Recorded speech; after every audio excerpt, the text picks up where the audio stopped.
if that made it onto the show or not. What you just said.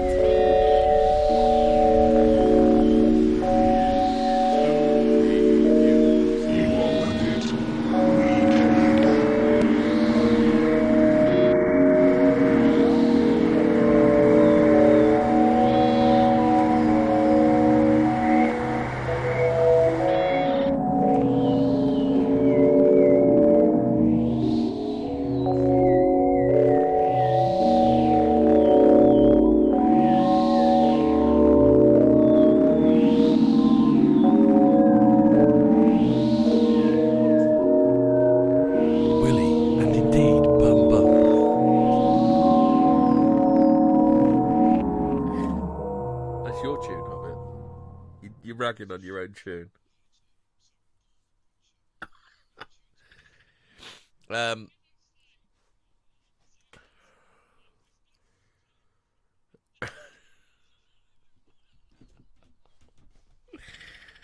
Did you know he oh, he can't hear Hobbit. Oh, well, that's fucking unusual. Mic test, Hobbit. Oh, yeah, hold on, let me just... I completely reinstalled OBS, and I obviously didn't bother setting any of it up. I can't hear anybody. It's just... Fuck this whole thing. So, mic. So that needs... Right, should be able to hear Hobbit now.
Hello. Can anybody? I think you can hear me.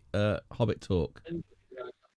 Come through. Yeah, I can hear it now. Right, there we go. That's sorted. Can you hear me now?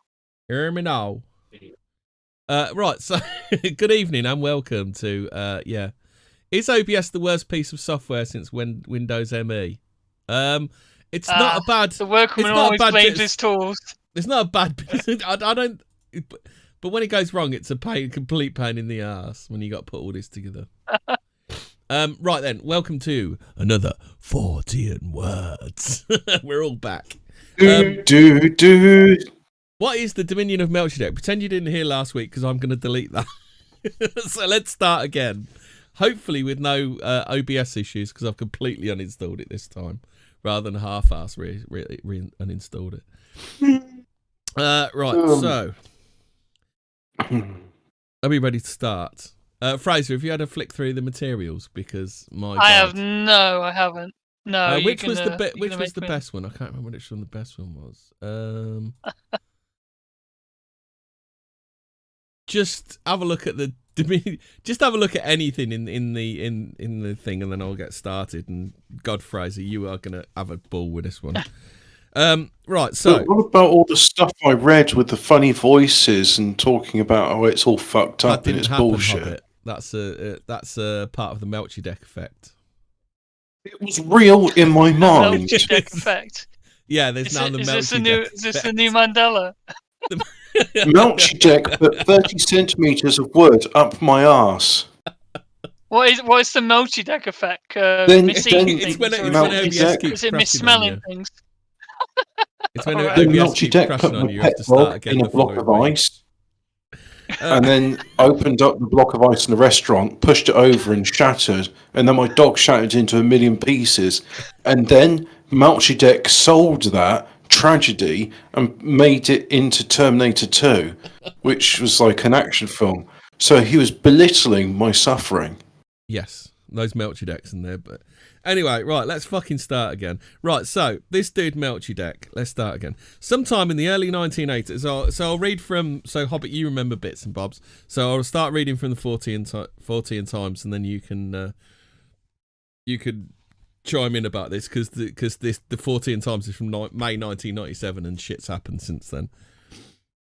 Right, so sometime in the early 1980s, Californian preacher and conman Evan David Pedley realised Pedley Smedley realised that thumping the same Bible as everyone else left him in a mined-out market. So he composed the Book of Melchizedek, see page 36, and had a printer run off a few thousand copies of a Bible with it, along with a few alterations to the general text. There's nothing wrong with writing new books of the Bible. I'd suggest there is something wrong with writing new books of the Bible. What about you, Hobbit? I'm sorry, but I'm responding to somebody who's wrong on the internet, and it's made me very angry. Are you winning, son? I will be as soon as I've responded to them. Hobbit, do you or do you not think there's anything wrong with writing a new books of the Bible? Well, you see, if I was to say yes, then that would upset the Protestants, the Eastern Orthodox, and the Mormons, who are all wrong. And I wouldn't want to alienate. But they didn't write a new book, did they? They only took shit Yes, out. they did. Right? They editorialised. The Mormons. Yeah, okay, the Mormons. Yeah, I mean the fucking Church of England, right? You'll find this. King James You'll find this is Bible. very much like it's like a cross between Mormonism and Scientology, Fraser. I actually know quite a lot about Mormonism. It's pretty fucking hilarious. Yeah, this would be good then. Well, they say it's generally kind of Mormonism plus, isn't it? Mormonism plus. Yeah. Mormonism is fucking hardcore, man. I don't know what you're on about. Like fucking. Imagine Mormonism plus tax scams. Then you kind of got what goes on here.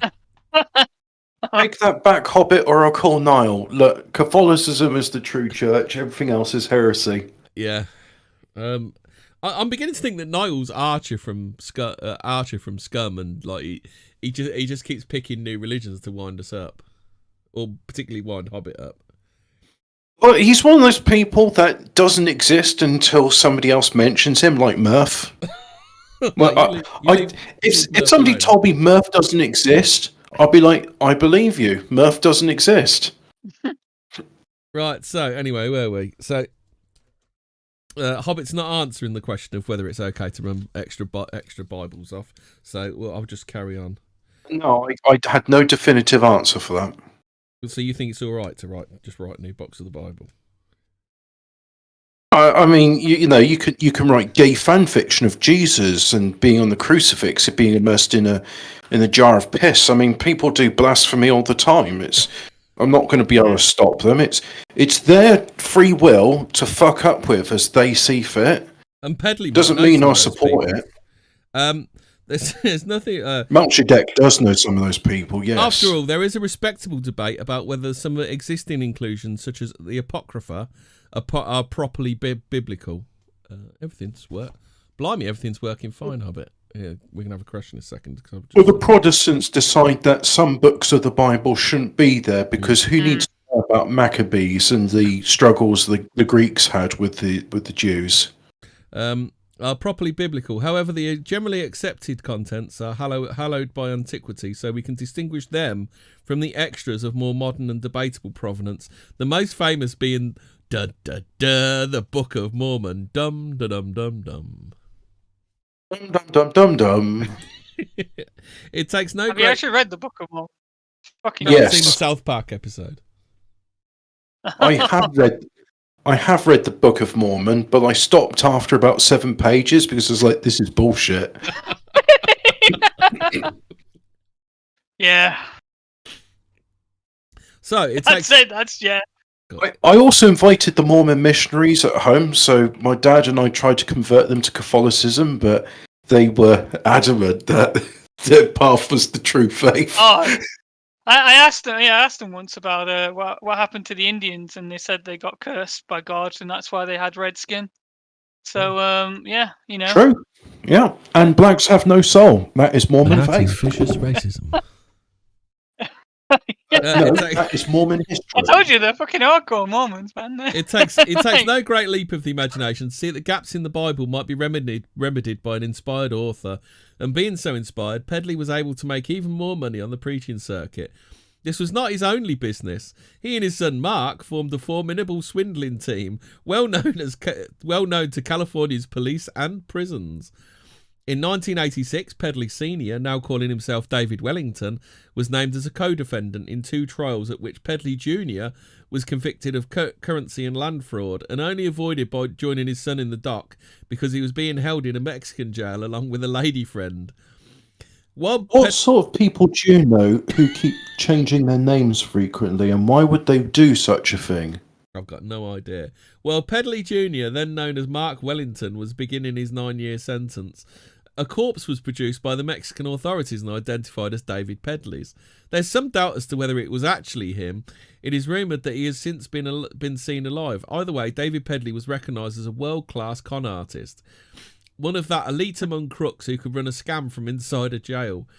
Where did Pedley get the idea for the Melchizedek Bible? A clue can be found in Jacques Vallée's Messengers of Deception.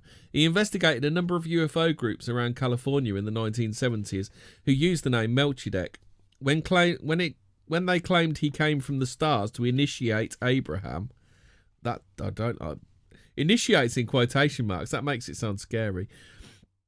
Given the geographical and temporal coincidence, it's not unlikely that Pedley was inspired by these groups. The extracts from the Melchizedek Bible and on the Dominion's website, they still have a website, Fraser, do have a slightly new age feel about them. Shortly before he died... God, it's such a fucked up website. We'll go into the website a bit later. Shortly before he died, died in quotation marks, Pedley set up a retreat for retired preachers of Melchizedek. As he was the only such preacher, it was clear he intended his Bible to take off in a big way. He bought an unnamed coral island in the Pacific near Clipperton that was notable only for disappearing completely at high tide. This has not stopped at least 2 banks and a financial centre opening for business there. Offshore banking at its most literal, especially at high tide. This was the biter bit, as Pedley believed he was buying a bit of tropical paradise. Nevertheless, it was his most lucrative legacy to his son, the first territory of the Dominion of Melchizedek. Because when we had a look since then, there's more. It's still going on after this in 1997. It's unbelievable. Pedley Jr. decided to change his name to Branch Vinedresser. What's his third name change? Branch Vinedresser apparently is a English translation of the Hebrew name. As you can see here. How do you do, Sir Vinedresser? As you can see here on Fortean Words, we treat each of our subjects with the seriousness it deserves. I think you'll that find is scorn and Fraser, derision. that Branch Vinedresser relates to some words that come from Israel. Oh, Vladimir Putin's popped in. The man himself. We're just talking about your rabbi, Mr. Putin. Fuck, I'm Putin now. Ha ha ha ha ha. Oh yeah, we know who this is then, don't we? So where was I? So something more biblical to go on with his new role as minister plenipotentiary. Didn't we look up the reading of that on the show that didn't happen last week? You're asking too much of me. I can't even remember. I can't remember anything that happened in 2018. Someone's asking me, like, do you remember what happened in 2018? It's like, I think I just was working and. Then should we look at plenipotentiary? Yeah, let's pretend that last week never happened. Yeah, I'll keep referring to the thing that didn't happen last week. Invested with or conferring full powers of an ecclesiastical and constitutional sovereignty. Thus renamed and paroled in March 1990, he went into business with a new bank, Banco de Asia. Nice mix-up of two completely different continents. Although this was registered in the dominion of Melchizedek, he operated from offices by Lake Tahoe. Vinedresser was able to convince the Nevada regulatory authorities that Melchizedek was a real nation, and through Banco de Asia, he brought up a shelf company called Current Sea. So that's as in like sea, as in body of water, and then current, as in undercurrent. Which claimed 10%. Currently, my bank is underwater. Is that what it was going for? Fraser, this is. What time is it? This is not even the best. Is it currently underwater? The name isn't even the best bit of Currency. Currency. So he created a shelf company called Currency, which claimed 10% of the world's ocean. Only 10%. Oy vey. Valued 10%. Yeah, only 10%. Valued it. He obviously hasn't just made it up. 15% of the world's oceans. That's a good deal. You're being from my lawyers about the 25% of the oceans you owe me. So, this is how you know he's not a con man, because he only took 10%. He could have took 100%. Which claimed 10% of the world's oceans, valued by him at $1 trillion, and excuse the pun, floated the company on the stock markets. His change of name didn't help him evade the law. His wife Cynthia Wellington, known to her neighbours as the one with the husband with the weird religion, and so he was collared again. This time for his advance fee fraud and other assorted other offences. His religion remained important to him from his prison cell. He said, "I learned it all from my father. I had years of lessons. He was the most godly man I knew." Despite Vinedresser's legal troubles, the Dominion continued to grow in stature as a nation-state. By June 1993, it had achieved... confused with the Deep Space Nine Dominion, which is something else. Well, I don't know. Aren't they very similar people? What? You're saying they're shapeshifters that are a bit unscrupulous? Yeah. And they keep changing their names to suit their agenda, which is a bit dark and sinister. Yeah. By June 1993... and you know what? They're all made of water. Yeah. Duh, the connection. Dude. Yeah. It's been there all along. Hang on, isn't this just the plot to Deep Space Nine? Yeah, that's what we're writing. No, you know, Rick Berman just...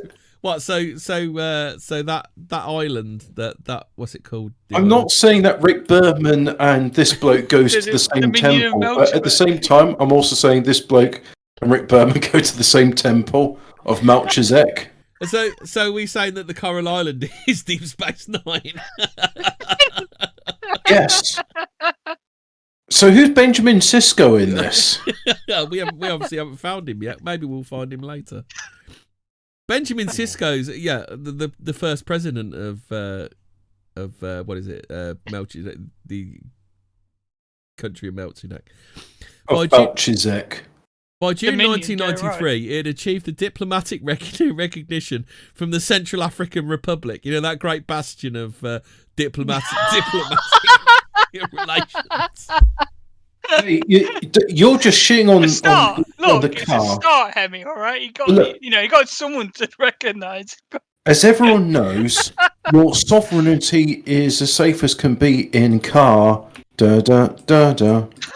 In car. That's what the problem was. We are recognised as a sovereign entity. Everyone accepts my diplomatic immunity in car. Diplomatic immunity. So which regime in the Central African Republic vouch for his Well, I can tell you in a sec. Central African Republic. I mean, 2 weeks later, it probably changed. Former stamping ground of His Highness the Emperor Bokassa. The president wrote to Vinedresser, care of the Dominion's Washington, D.C. embassy, offering formal recognition and full diplomatic privileges. I have a copy of that letter. The Dominion will fax it to anyone who questions their right to call themselves a state, which also features in the profile a fat file of official-looking documents which they send to potential citizens and includes their banking and insurance statutes, their rejection letter from the UN, and letters from the EU and the Nigerian High Commission in London and the US Department of Justice, all apparently recognising the Dominion statehood. These recognitions have been obtained by methods which would do the makers of brass eye-browed. Still, recognition is recognition, however tenuous. Does anyone want to dive in? If Wakanda Forever told me anything, that the Central African Republic is the most august nation in the world and is the head of the UN. So if CAR recognises you as a nation, you are a nation. Yeah. End of. Simple as. The Dominions... Do you think he got reverse Nigerian print scammed here? The King Bukasa opened an email saying, "Can you donate to my country?" I've got money ready. I am a prince of the... I am a prince of the Dominion of Melchizedek. Can you help me? Yes. My country, it need. Oh God! Just need your signature. I just need your signature. Can you? So I'm Prince Agadu. And that year, the King Bukasa founded 6 orphanages in Burkina Faso. You know, Fraser, I know the question you're going to ask me next. The question you're going to ask me next is how can I emigrate to the Dominion of Melchizedek? Well, the Dominion's diplomatic relations are none of its chief sources of income. For an annual fee of $5,000, anyone can be an ambassador at large. Should you have difficulties at immigration or customs, you have only to invite the functionaries there to call the Dominion's Washington, D.C. embassy to have your diplomatic status confirmed and your baggage freed from the tiresome searches or seizures. I have a copy of one of these passports. A modest fee of $5,000 US. Yeah. I have a copy of one of these passports issued to His Royal Highness Prince Gerald D. Sane Wittenstein-Hohenstein, or someone claiming to be, which was successfully used to travel in India and China. I'm told HRH didn't get very far with it in Hong Kong, where he was put on the next plane out after trying to set up a dodgy bank. What's wrong with that? Yeah. So we'll do an update after this. So this is up to 1997. The territories of the Dominion are a bit of a mixed bag. Malpelo off the Pacific coast of Colombia was another of Pedley's acquisitions. It featured in the indictment before a Texas grand jury of one Jeffrey H. Reynolds III, probably not his real name, who was responsible for the wholly fraudulent California Pacific Casualty Insurgents, during which he was wrongly alleged to have invented the Dominion of Melchizedek. Reynolds got 54 months in a Texan jail. Nowadays, although the Dominion lists Malpelo as a country, it admits there are cross-claims to it, especially as the Colombian government seems willing to sell this island over and over again. Another piece of island territory which the Dominion claims is the Pacific Paradise of Caratane. Part of the Polynesia de Parata group, it's a tiny 14 square mile island at 32 degrees south, 152 degrees west. Sovereign rights were granted to the Dominion, so they say, on 26th of November 1994, making this the only piece of Dominion territory that isn't claimed by any other state. Dominion officials say that they are moving the government's executive arm there, and satellite phone and fax facilities are in place. The Dominion also has a claim to Jerusalem. As Melchizedek was a king there back at the start of the 2nd millennium BC, it's only natural that his latter-day followers should stake a claim. Of course, there are competing claims, not least of which... where has it lost my way? Not least of which the Israelis. But this hasn't stopped the Melchizedekians from setting up their locus of government there and looking for a site for the third temple to be their millennial headquarters. I bet you want to comment on this. They have some balls, I'll give them that. And they have some balls. I'm just going to say refer to last week's abortive episode attempt because, like... I believe it's going to get deleted, so... I believe it's called chutzpah, isn't it? They have. They do. They definitely have some chutzpah. Just Chutzpah in cleaning the spades. third temple. No, It's Colin, a three-way fight, isn't it? It's like you have to who's be gonna get culturally the bill? sensitive and pronounce it correctly. The correct pronunciation is spa. You just fart when saying that. You just fart then. I am culturally sensitive here. I respect Susan Wojcicki's credo, not a race. Following the breakup of the USSR and through a treaty made on the 20th March 1994, the ancient Carpathian country of Ruthenia became part of the Dominion in order to secure its independence. According to a 1995 Dominion source, measures were put in hand to secure the borders and take charge of any nuclear armaments left behind by their former Soviet masters, but these seem to have come to naught. Finally, the Dominion claims 90 to 150 degrees west of West Antarctica. Well, they're going to definitely get fucked over for trying to claim Antarctica, aren't they? This might be considered controversial, as the treaties governing Antarctica prohibit territorial claims, mineral exploitation, settlement, and indeed any activity on the continent that isn't scientific research and ancillary activities. What Dominion purports to do in all these territories is to be a transnational nation state and unite all freedom-aspiring men and women who share the planet Earth. It supports the shared transnational state. Like, could that also be called a diaspora, perhaps? It supports the shared values common to all men and all women to express the needs, wants, and aspirations of the third millennium. And what even does that mean? What are the aspirations of the third millennium? It sounds like something your average HR rep would say, doesn't it? Yeah. New concepts relating to international organisations and cooperatives designed to recognise, provide, promote, with international recognition, the horizontal integration of interest groups, institutions and entities as a step toward an internationally united planet. So Ticker Alam then. It's Star Trek. It is Star Trek, the religion. Yeah, it's Tikka Masala Alam. It's Ticker Alan Pederast, whatever his name is. The Dominion is governed supposedly from Jerusalem by a legislative council of elders and an executive branch, although the executive branch is in the process of setting up on Caratane. It has a Supreme Court to hear appeals. The Chief Justice is one B. Vinedresser. Well, what a surprise. But no junior courts to try cases. It used to claim to resort to the courts of Commonwealth of Bahamas for settlement of legal disputes. But whether the Bahamian courts knew they had this jurisdiction is something I haven't been able to discover.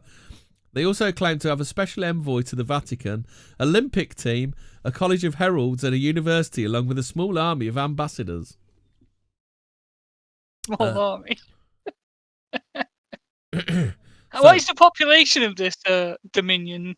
We'll have a look later when we have a look at the websites. 6 million, and don't you forget it. What the Dominion actually does... Windows popping up shit. What the Dominion actually does has nothing to do with any of its purported territories or any high-minded international ideal. It sells the Melchizedek Bible and provides a cover for a succession of international con games. I think these are anti-Semitic canards. This person's coming out with, aren't they? Anti-Melchizedek canards. Yeah. As well as the aforementioned California Pacific, the Dominion has featured in a number of scams. Hold on, I've got to throw this dog out. It's doing my head in after 15 seconds. Got out. Shut up, dog! Fucking dog. Send it to the Dominion of Melchizedek. Yeah. Fucking. They'll probably eat it. I'll teach you to say words in my presence. As well as whine at me.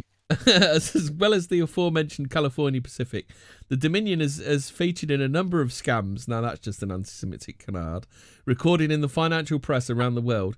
But why do they keep persecuting the poor Melchizedek public? Why do they persecute me so? A particularly fine example is the inner sanctum of a Ponzi scheme backed by, as it turned out, worthless Weimar Republic bonds. Money paid to inner sanctum was backed with Swiss investment bank of Mayfair, London, which was incorporated in the dominion of Melchizedek. See, this is what they do. You get these big, highfalutin names, don't you? And that's how you make a good corporation, don't you? Like the Bank of Mayfair, London. Like, people know that Mayfair's like a swanky place in London, don't they? Yeah. So there must be a bank, right? Yeah. There must be, right? Yeah. And they've called themselves the Swiss Investment Bank as well. Cheeky fuckers. But where do they get the money for all this stuff? Like Whoa, having an office in London. Weimar bonds. Yeah, Weimar bonds. Bonds. That's like.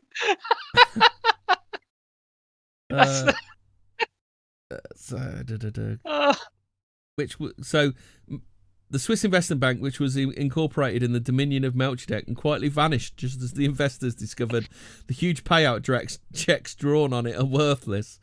Inner Sanctum itself was closed down last year. Who would know? Who knew? Who could have predicted that Messrs. Pedley and Pedley would do shit like this? Pedley Smedley. Who knew that Weimar bonds were worthless? The Pedley Smedleys. Who could have predicted that they'd do this? Inner Sanctum itself was closed down last year by the combined actions of the police, the Serious Fraud Office, and the Department of Trade and Industry. California Pacific didn't just sell fraudulent insurance. No, these people did more than one. It was also involved in the long-running Wheatland gold scandal, a scam which fails as soon as someone asks, "Where's the gold?" In its last attempt went like this. Company based in Dallas claims to own a warehouse full of gold ore, the Wheatland warehouse, which is allegedly in Las Vegas, although no address is given, and its location is said to be a big secret. During an earlier failed deal in 1991, the address given for the warehouse turned out to be that of a business park unit, which is now the premises of a ceramics manufacturer. The company produced an insurance certificate for the gold, which the insurers later denied all knowledge of, alleging it to be a crude forgery, and tries to use it as collateral for huge loans to be used in unspecified investment deals, or in another variation, movie financing. This is just Messrs. Pedley and Pedley were involved in movie financing. Hobbit kind of movies. Yeah. That's the real question. Hobbit, come to the defence of Pedley and Pedley. This is just wholesale anti-Semitism, anti-Semitic canards. The whole deal is... Well, it's anti-Melchizedekism, which is like super anti-Semitism. Yeah. Lest you think that the Dominion sits back and lets its citizens do all the swindling, the Insurance Journal reported on their current president's troubles with the California state regulators over her alleged involvement in a fictitious bank called Asia Pacific. Miss Pearl Asia, also known as Elvira Gamboa, who seems to have taken over the leadership of Dominion from Vinedresser, although he prefers to be known as the... What's that? Elvira Gamboa, isn't that like a rapper who did the song "This Is America"? Could be. So do you remember? Do you remember what Vinedresser prefers to call himself now, Hobbit? Oh, is it Black Lives Matter? It's Tzemak Korem. Do you not remember that one? The Tazarak Korem. Yeah, oh, yeah. Rolls off the tongue, that one. Tzemak Korem. The quiz. What's it called? What's the thing from June? The quiz at Haderach. Yeah, it sounds a bit like this guy that. Just like riffing Dune, doesn't it? He's riffing Dune, isn't he? He's the god. This guy literally just watched too many sci-fi fucking TV shows and thought, you know what? Well, he is the quiz at Haderach. He's the god emperor of the Dominion of Melchizedek, isn't he? Demoted in their latest profile to head of the House of Elders, takes most unkindly to being served with court orders. When ordered to cease her alleged operations with the Asia Pacific Bank, she sent a declaration of spiritual war to the California State Attorney in her capacity as President and Commander-in-Chief. Denying she was involved in banking... What are you doing there, Grand High Priest of Melchizedek? I'm wishing cancer upon you. Well, stop that. That's rude. Denying she I'd was love to know the reply. denying What she did was they reply with? so denying that she was involved in any. So they just didn't. I think they just looked at her. Denying she was involved in banking activities of any kind. She later threatened metaphysical battle and to attack the attorney in his dreams. When you poop in your dreams, you poop for real.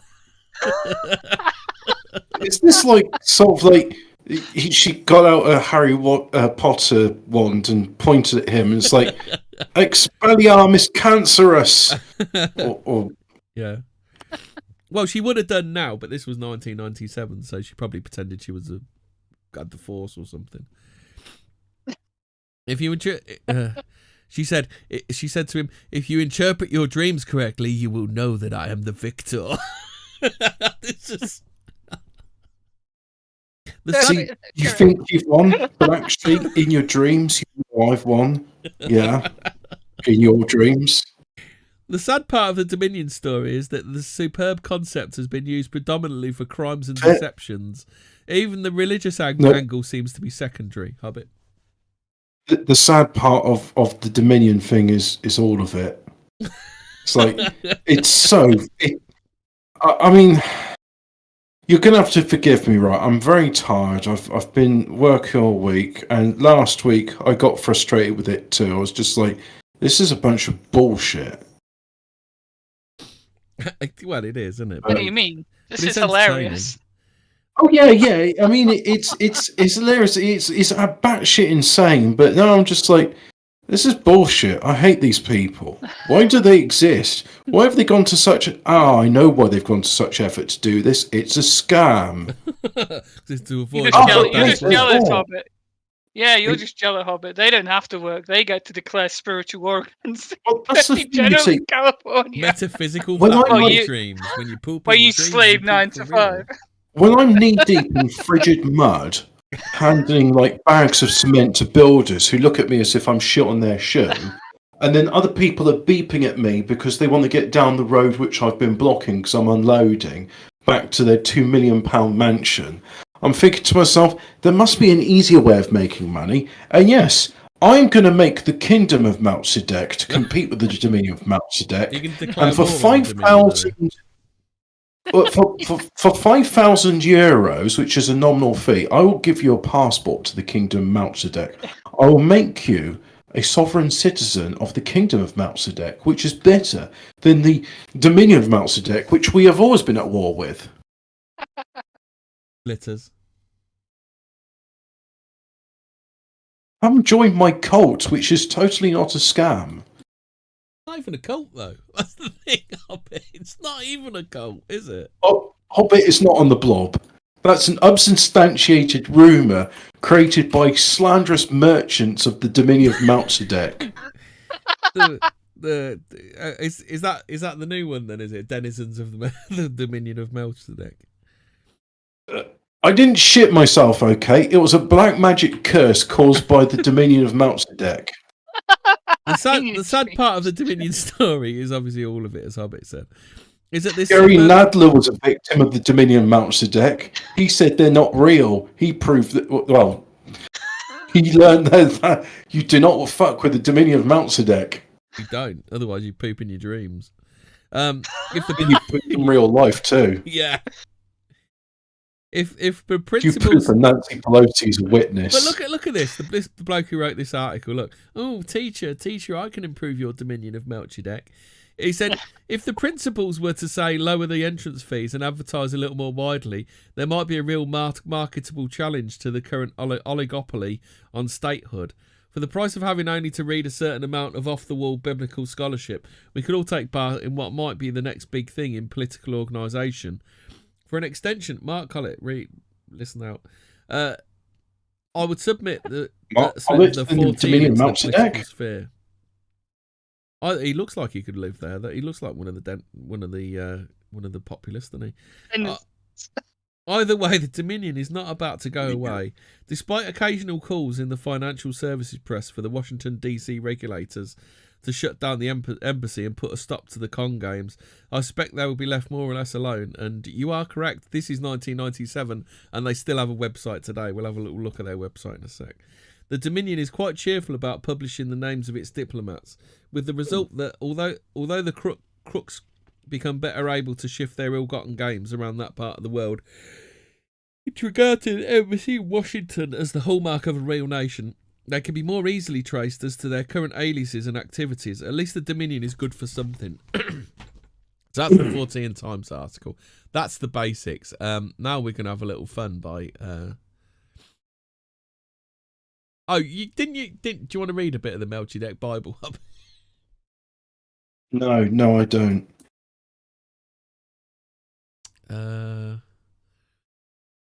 I do. You can read a bit if you want, Fraser. I'm guessing it is the Book of Melchizedek, right? Yeah. That's what we're reading from. We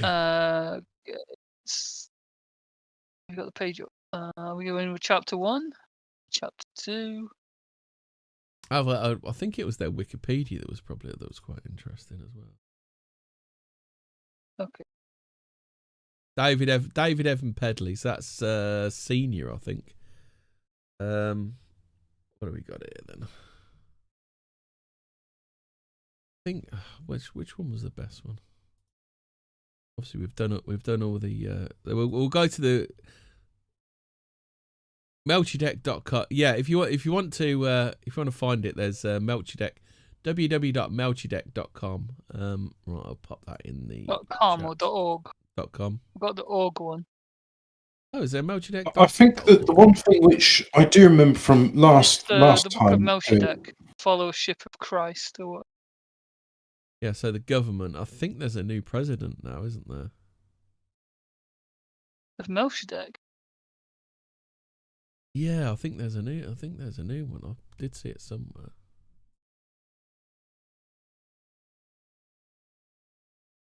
Where is it? Political system, general information, their websites. Maritime claims, contiguous claims. We did find some really funny stuff. Where did we find it, Hobbit?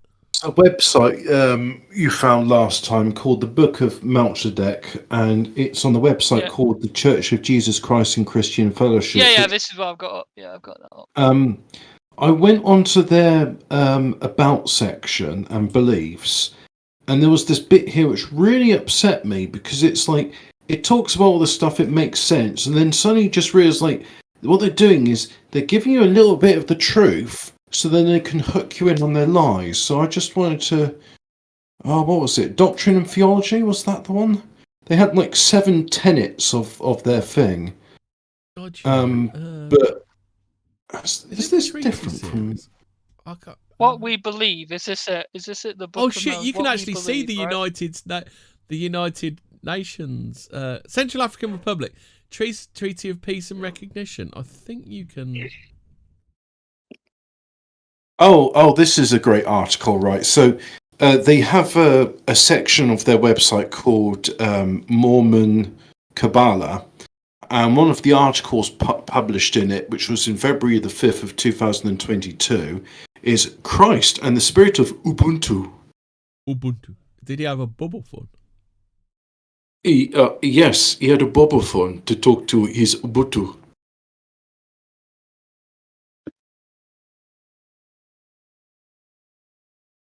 I can't find the thing from yesterday, but it had like 7 tenets of their faith, and it's not there anymore. So I don't know. Well, so we go over what they believe then. Yeah, can do. I don't know because I can't find it. I'm sorry. Right, okay, so is this on that Melchizedek.org thing? GC what? Yeah. CJCC Melchizedek Studies. .org. Yeah, so it says what we believe.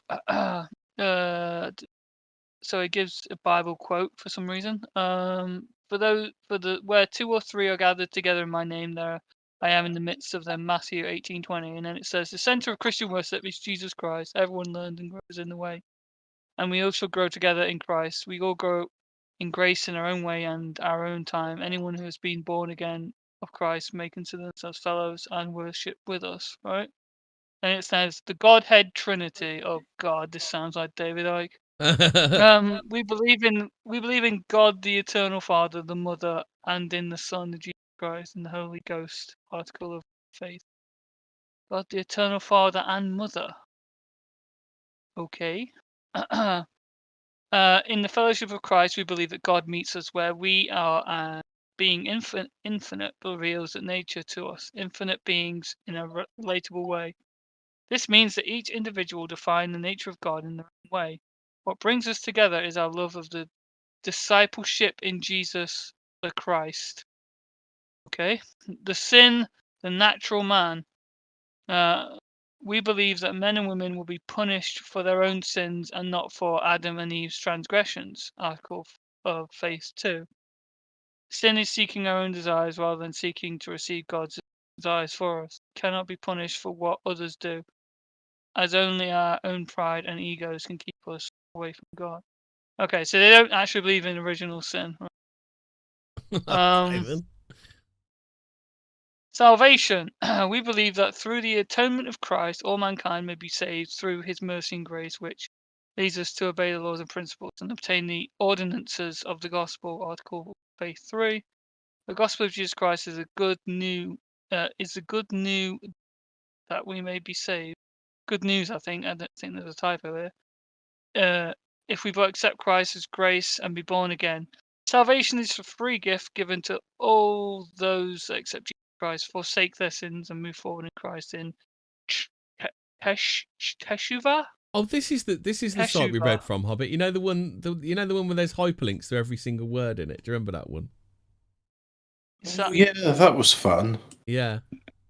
Okay, so then the principles and ordinances. We believe that the first principles and ordinances of the gospel are: first, faith in the Lord Jesus Christ; second, repentance; third, baptism by immersion for the remission of sins; fourth, laying on the hands for the gift of the Holy Ghost; fifth, the Lord's Supper. Article of Faith 4. First, we must build our relationship with God. Personal relationship. Once we have a relationship with the Holy Spirit, we must desire sacraments and show us the world we are saved. Scriptures. We believe the word of God recorded in the Holy Bible. We also believe the word of God recorded in the Book of Mormon. Oh no. And in other good books, we believe that all God has revealed, all that he does now reveal, and we believe that we will reveal many great and important things pertaining to the kingdom of God and the Messiah's second coming. Articles 8 and 9. In the fellowship of Christ, we have an open canon. This means we do not have dogmatic requirements on what one accepts or rejects as scripture. It's not really a religion then, is it? You notice? It's not really a religion if you can just pick and choose, right? Like, a religion is you must believe the whole thing. Well, I think we can all admit that Pedley and Pedley have a religion. Oh yeah, absolutely. I mean, the fact that it's based on Mormonism, is this just an offshoot of Mormonism? Like, were they Mormon Yeah, to begin because with? like everything I've read about it, they keep mentioning that it's Mormon, don't they? So, okay, right, all right. That's in, so right. So where do we get on to what actually the Book of Melchizedek is then? You have a read through that. I'll read some other stuff. The Dominion of Melchizedek was created in 1986 by Evan David Pedley and his son Mark Logan Pedley. The latter also used a number of pseudonyms, including obviously Tezemak, Ben David Netzer Karem, and Branch Vinedresser, which is a rough English translation of the Hebrew. That's a fucking mint name, isn't it? Whilst I'm not saying this is the case here, I happen to know that criminals want to change their name quite often to escape legal repercussions from when they fucked up previously. I'm definitely saying that's not the case here. Like the current, for legal reasons. The current president is... why is that not saying... Why is that a really nice guy. The current president of Melchizedek is someone called Richard James McDonald, a lawyer and former law enforcement officer from California. Before becoming president of Dominion of Melchizedek, McDonald served as governor of the Dominion of Melchizedek Bar Association. the governor of Dominion of Melchizedek Bar Association and ambassador at large. I like ambassador at large. Hello. Is he my £600 ambassador? I'm pretty sure that like is at large like a legal term? Let's see if at large. What does that mean? Like, doesn't at large normally like? I'm just going to imagine like a morbidly well, I think obese ambassador. criminals are usually said to be at large, aren't they? Meaning they've escaped, right? So. Yeah. So at large. At large means in the legal in the free dictionary, not limited to any place, person, or topic. For example, a representative at large is selected by the voters of a state as a whole, rather than the voters of a particular district, free from control or restraint, such as criminal at large. So that's the definition of at large. Right. Right. Okay. So I think he's literally the ambassador at large. MacDonald believes people can claim state citizenship, thereby giving them rights which differ from those of a US citizen. The supporters of Dom assert that it is an ecclesiastical sovereignty similar to Vatican City. While its flag incorporates Christian, Jewish and Islamic symbols, Dom has no established church or formally constituted religion. I thought it was the Book of Melchizedek. And most external observers reject the assertion of ecclesiastical sovereignty. Dom also claims Jerusalem as a homeland. The claim is based on the biblical legend of Melchizedek, who is said to have been the priest king of Salem. However, as no person associated with Dom is known to reside in Jerusalem, and the Dom apparently has no recognised means of enforcing its claim, this claim is also generally rejected. Dom. During the 1990s, Dom began to claim sovereignty over a number of Pacific islands, all of which were already the possessions of recognised states. Dom's claims include Taongi Atoll, an uninhabited possession of the Marshall Islands, Malpelo Island, a possession of Colombia, inhabited by a military garrison, Caritane Shoal, a reef submerged under 9 metres of water, Solcope Island, part of Fiji, Clipperton Island, possession of France. Dom also claims a large section of Antarctica. None of these claims are recognised by any established government. The Dominion of Melchizedek website claims it... Hey, hold on. Whoa.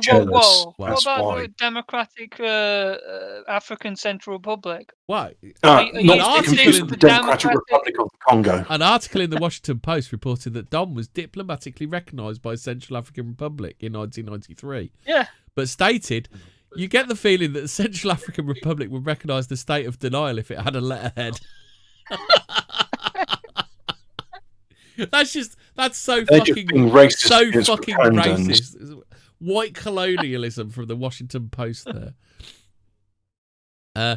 An article in the Quatloose... They're just jealous of Wakanda. Yeah. An article of the Quatloose online anti-fraud site noticed that Melchizedek has apparently obtained some sort of recognition from some smaller states, all of which are notable for their corruption. Claims that Dom has received recognition from any major government is purely lies. As far as is known, Dom does not maintain a diplomatic mission or any other form of representation in the Central African Republic, nor is there evidence confirming the existence of a formal bilateral relationship of any substance. Dom's website claims that it has since been recognised by Burkina Faso. Burkina Faso. No reliable secondary source has published confirmation or denial of the claim. Burkina Faso. But in response to one of Dom's territorial claims, the government of the Republic of Marshall Islands issued the following statement. The government of the Republic of Marshall Islands condemns the claims and activities asserted by alleged representatives of the Kingdom of Enenkio and the Enenkio. We'll have to find out what the Kingdom of Enenkio is, and the Dominion of Melchizedek. Enenkio, isn't that like Enenkio.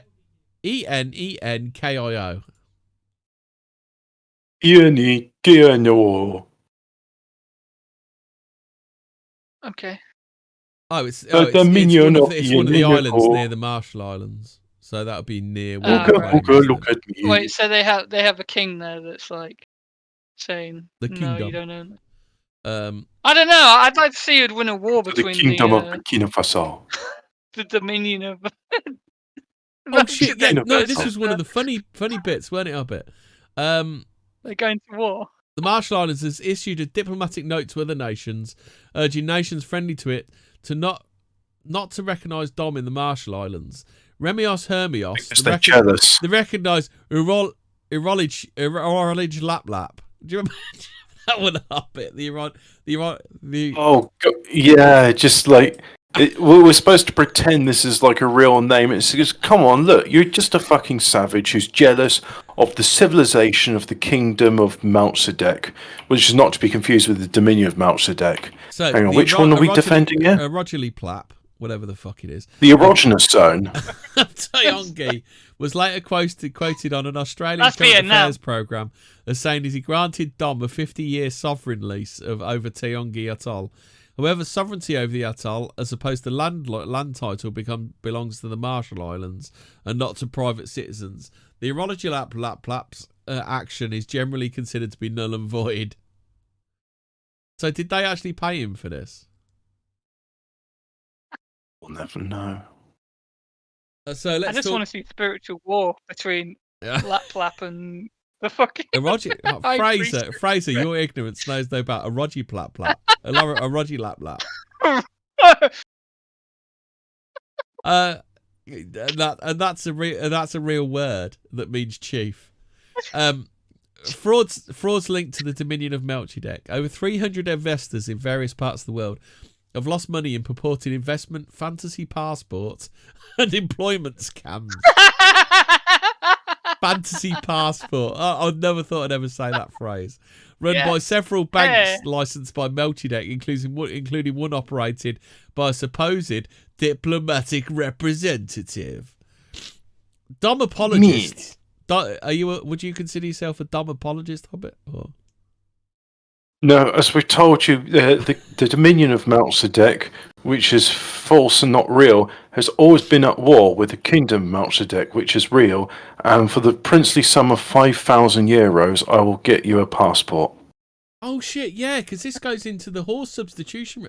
Yeah, this got really good. It's just a shame we got fucked up last week. Dumb apologists have suggested there's no link between Melchizedek and the illegal activities conducted by banks it has licensed. However, in an address to the 4th International Financial Fraud Convention in London, 1999-05-27, John Shockey, a former special assistant in the office of US Comptroller of the currency. Fucking hell, he really needs to sort that name badge out, doesn't he? How big's his name badge? Is it like A4, is it? A4. It's former First of his name, fucking Lord of the Andals. Special assistant in the office of... We're considering a scrolling marquee. This is a real job. Special assistant in the office of the US Comptroller of the Currency. My God, that needs a snappier title, that job does, doesn't it? I mean, talk about if you can't describe your job in a sentence. If you can't describe your job in 2 words, it's not a proper job. Melchizedek first came to my attention in June 1990, a few months after Mark Pedley was paroled from a 1986 conviction. Inquiries were received concerning bank names, Banco de Asia, Guardian Savings and Guarantee.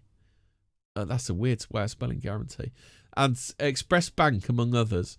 Investigations that these entities had bank charters from the Dom and obtained through an entity named Consortium Finance Corporation, headquartered in Lake Tahoe, California.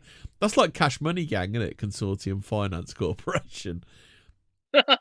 Just thinking about Get Money Gang. Get Money Gang. I watched New Jack City the other day. That's why I said Cash Money Gang. Is this the Get Money Gang of financial fraud? It really seems to me it's like no, you don't understand. We have a religious claim to Antarctica. Shortly thereafter, the FBI took Branch Vinedresser into custody and revealed that he was Mark Pedley, who was then charged with violations of his parole. No, you see, I'm Branch Vinedresser, so you can't take me into custody. I'm not Mark Pedley. In the same address, yeah, exactly. Stockley also stated that the Dominion of Melchizedek is a fraud, a major fraud, and not a legitimate sovereign entity. Persons associated with the Dominion of Melchizedek have been indicted and convicted of a variety of crimes. Is this like the sovereign citizen stuff? Is it? I'm not. I'm of the Dominion of Melchizedek. You can't arrest me. Yeah, Yeah, it I've sounds got like Free Man on the Land. diplomatic Just Diplomatic like retarded immunity. American version. Yeah.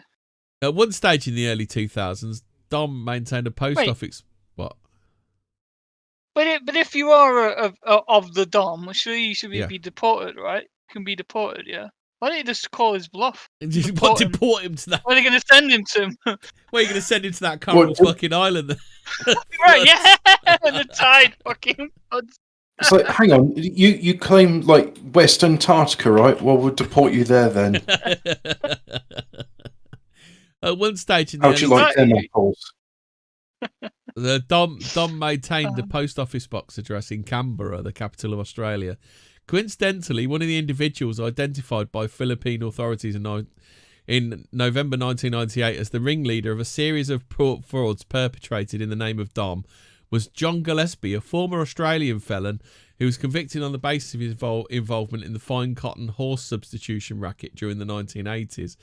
I'll read it. Do you remember we went into a rabbit hole about this brilliant scam, the fine cotton. It was such a good scam, and they'd have got away with it too if it wasn't for the fact that it was really shit. And it was just... I'll read this one out in a sec, because the fine cotton horse substitute racket, it's like you can see why this man's a citizen of Dom. I mean, he's right up there with their fraud with their like spot on frauds that they're doing that they absolutely don't get caught for every time. Guy is a criminal mastermind, and frankly, it's a miracle he got caught. Get Money Corporation. According to a media report originally published in The Nation, Bangkok, on 1999-05, fucking hell, you thought the Yanks were bad. What about this one, Hobbit? They do year first, then month, then day. They're just being difficult. They're just trying to be edgy, yeah. They're just trying to be edgy, aren't they? Hundreds of Filipinos, Chinese and Bangladeshis paid up to $3,500 to Gillespie's gang for worthless Melchizedek travel documents. And some had also paid significant... Those travel documents are as solid as gold. And gold it's an ore. anti-Semitic canard to say they're not. And some had also paid significant amounts of money to obtain government jobs on one of the uninhabited Pacific Islands claimed by Dom. The total amount defrauded was estimated to $1 million. Like, how the fuck does Get Money Corporation get $1 million from their shitty scams? I mean, surely if these people. Quite easily. So just think how many like actual scam like operations are going like on right now today as well. Yeah. Like millions being like. While other gang members were arrested, Gillespie himself eluded capture. So I'll finish this paragraph, then I'll Just tell you, like and then how I'll tell you about audience, the adequate cotton horse. Interdimensional Lizard makes a salient point. He says, I see Dom is not on to stream to defend these territorial claims. Dom Alfkicker, you've got a lot to answer for. Is Dom in hiding because we're talking about the Dom? Is that why? Yeah. Another fraud. We're on another fraud now, involving Dom is tied to Jeffrey Thayer, who was the governor of the Bar Association from 1997 to 1999, and the current general counsel and humanitarian projects coordinator. Thayer practices law under a license granted by Dom, although he was disbarred in California. He authored the book Corporation Soul, its history, significance and creation, which goes into the history of corporate souls. That's SOLES. I don't know what a corporate soul is. Yeah, but because I looked up what is a soul, and that means like a sole owner. Like, right. If you're a sole proprietor, you solely own something, as opposed to like someone's soul, the thing that animates you. Thayer also teaches seminars on how to organise and operate a church or ministry as a tax-exempt non-profit religious or corporation. As a result of his fraudulent activities, Thayer served time in a US federal tax fraud prison. Anyway, we're going to talk about the greatest Fine cotton. Here we go.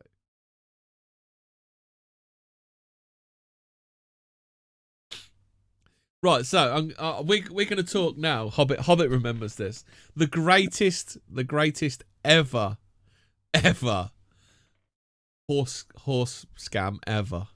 I mean, who could a tiny flaw which the likes of Sherlock Holmes took to crack? Yeah. Fine Cotton was a horse of limited abilities that was racing in the southern areas of Queensland. Actually, Hobbit, do you want to read this if I throw you the link?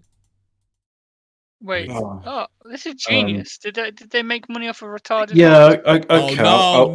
No, Fraser, you sweet summer child. I've just put it in the Melchizedek thing.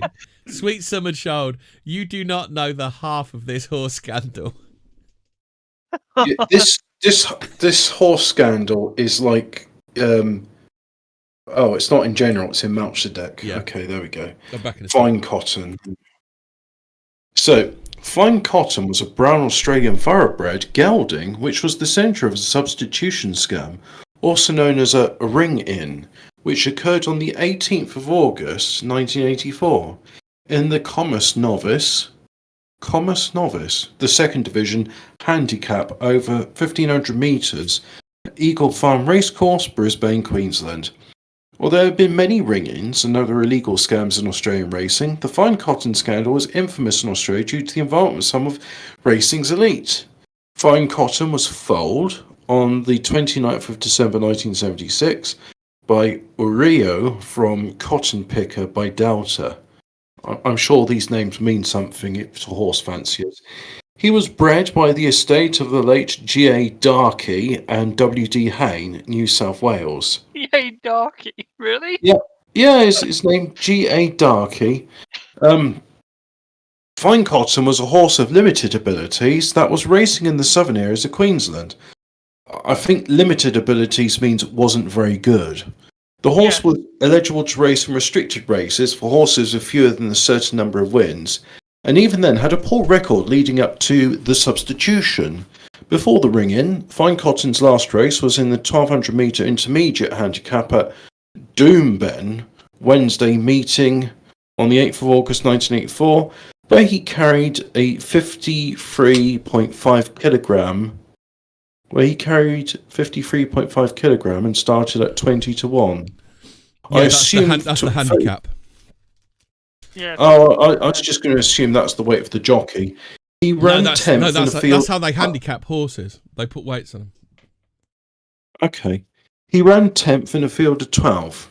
A scam involved a syndicate said to be headed by former bloodstock agent John Gillespie. No idea what a bloodstock agent is. Glossary of North American Horse Racing. Who purchased a horse that looked almost identical to Fine Cotton and performed better. Unfortunately for the syndicate, this horse, Dashing Solitaire, was injured, unable to race when the ring-in was due to take place. Having already invested money and gone so far, the syndicate decided to find another horse. With time running out, they purchased a horse called Bold Personality. More like fucked up personality. Fraser, this is where the genius comes in. If only you could be this is as much as personality, fucked up personality. Dun, dun, dun, dun, dun. This is a proper criminal genius you're going to be looking at now, Fraser. I think I know where this is going. I think I've worked it out already. Fucked up personality. All right, continue, Hobbit. Oh, cult up personality? Yeah. Oh, wait. No, that's not the song I'm thinking of. The song's called Fucked Up Personality. It's Cult of Personality. Oh, but anyway, this horse called Fucked Up Personality was switched for Fine Cotton. And, So it was an open class horse several grades above Fine Cotton.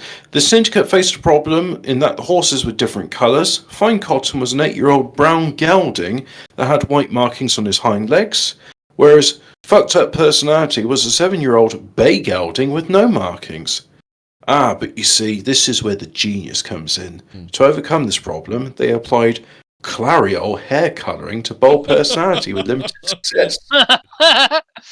On race day, having forgotten the peroxide to whiten legs, is everything ready? I've forgotten the hair dye and the peroxide. Not to worry, I'll think fast. Excuse me, Ref, have you got any white spray paint? These poorly conceived attempts to overcome the discrepancies in appearance between the two horses serve to highlight the amateurish nature of the scheme. This is just editorialising by Wikipedia. Race day. The syndicate entered Fine Cotton in the race at Eagle Farm on the 18th of August 1984. The event chosen was a novice handicap for horses that won fewer than a set number of races. A horse of bold personality's ability was not eligible to race in the restricted novice handicap because he was considered to be an open class horse. Even allowed for the restricted class, Fine Cotton was in such poor form that he was considered to have an outside chance of winning and opened in the betting odds of 33-1. As betting continued, money began to be invested on Fine Cotton both at Eagle Farm and other tracks and TABs throughout the country. What's a TAB? The Totalizer Agency Board, University short to TAB, is then given to a monopoly totalizer organisation in Australia. Betting, basically, bookies, basically, isn't it? So it's a network of bookies. Such was the avalanche of money that Fine Cotton bold personality eventually started at 7-2. Brackets $4.50. Again, no idea what this means. It is believed the conspirators would have netted more than $1.5 million Australian dollars, which is worth about £187, if ringing had proven successful. The scale of betting plunge was highly unusual, so racing stewards were already suspicious before the race. Bookmakers in Sydney had noticed the unusual change in the odds and voiced their concerns. The word ringing was mentioned, but nothing was raised with the stewards. By the time the horses reached the barrier, the whisper becomes something more. Horse with fucking paint all over its legs got past the barrier. No, I'm not saying that these people are dumb or have shit for brains or, maybe aren't as vigilant as what they ought to. But at the same time, they're doing this for the princely sum of £187, which I believe is worth about $6 billion Dominion of Melchizedek dollars. Now, back to the race. Second novice handicaps would be in ordinary circumstances would have been a forgettable event and not for the substitution. The horses ended up were up and coming horses, older horses, limited ability such as Fine Cotton.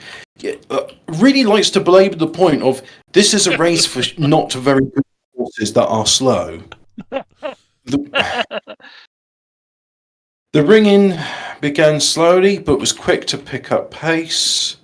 The jockey was surprised at how easily the horse worked its way into the race. Not even the the jockey noticed the paint all over the horse's legs.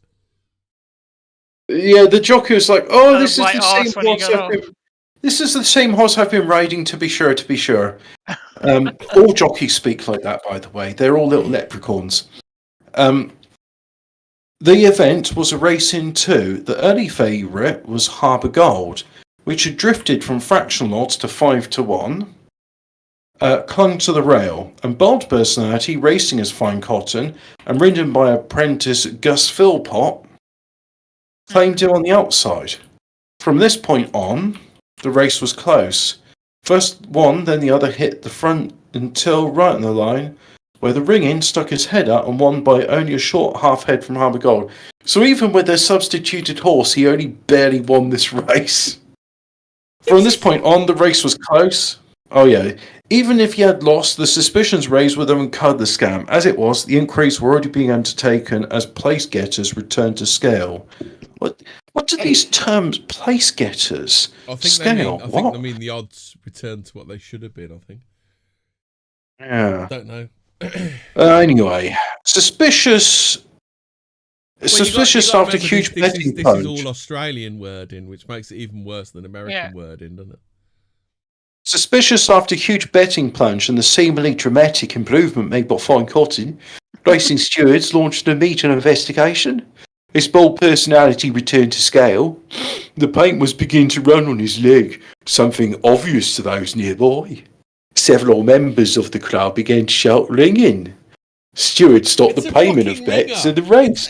Why are Australians so fucking stupid? It's a ringer. Everyone calls it a fucking ringer. Oh yeah, but now down here in the Dunny, we call it ringing. Several members of the crowd. Is that the first Australian brummie we've ever heard? Stewart stopped the payment of bets in the race when they spoke to Fine Collins trainer Hayden Haitiana. They requested the registration papers of Fine Cotton so they could verify the identity of the race winner. However, Haitiana absconded from the track without complying with his request, and this game began to fall apart. Bold personality, alias Fine Cotton, was disqualified, and an official inquiry was opened. With the disqualification, runner-up Harbour Gold was awarded the race, and many punters heard back Fine Cotton did not receive any money. A fucking foolproof scam, and they fucked it up. Absolutely foolproof, that Now, was of it, weren't it? What was the aftermath of this, you might ask?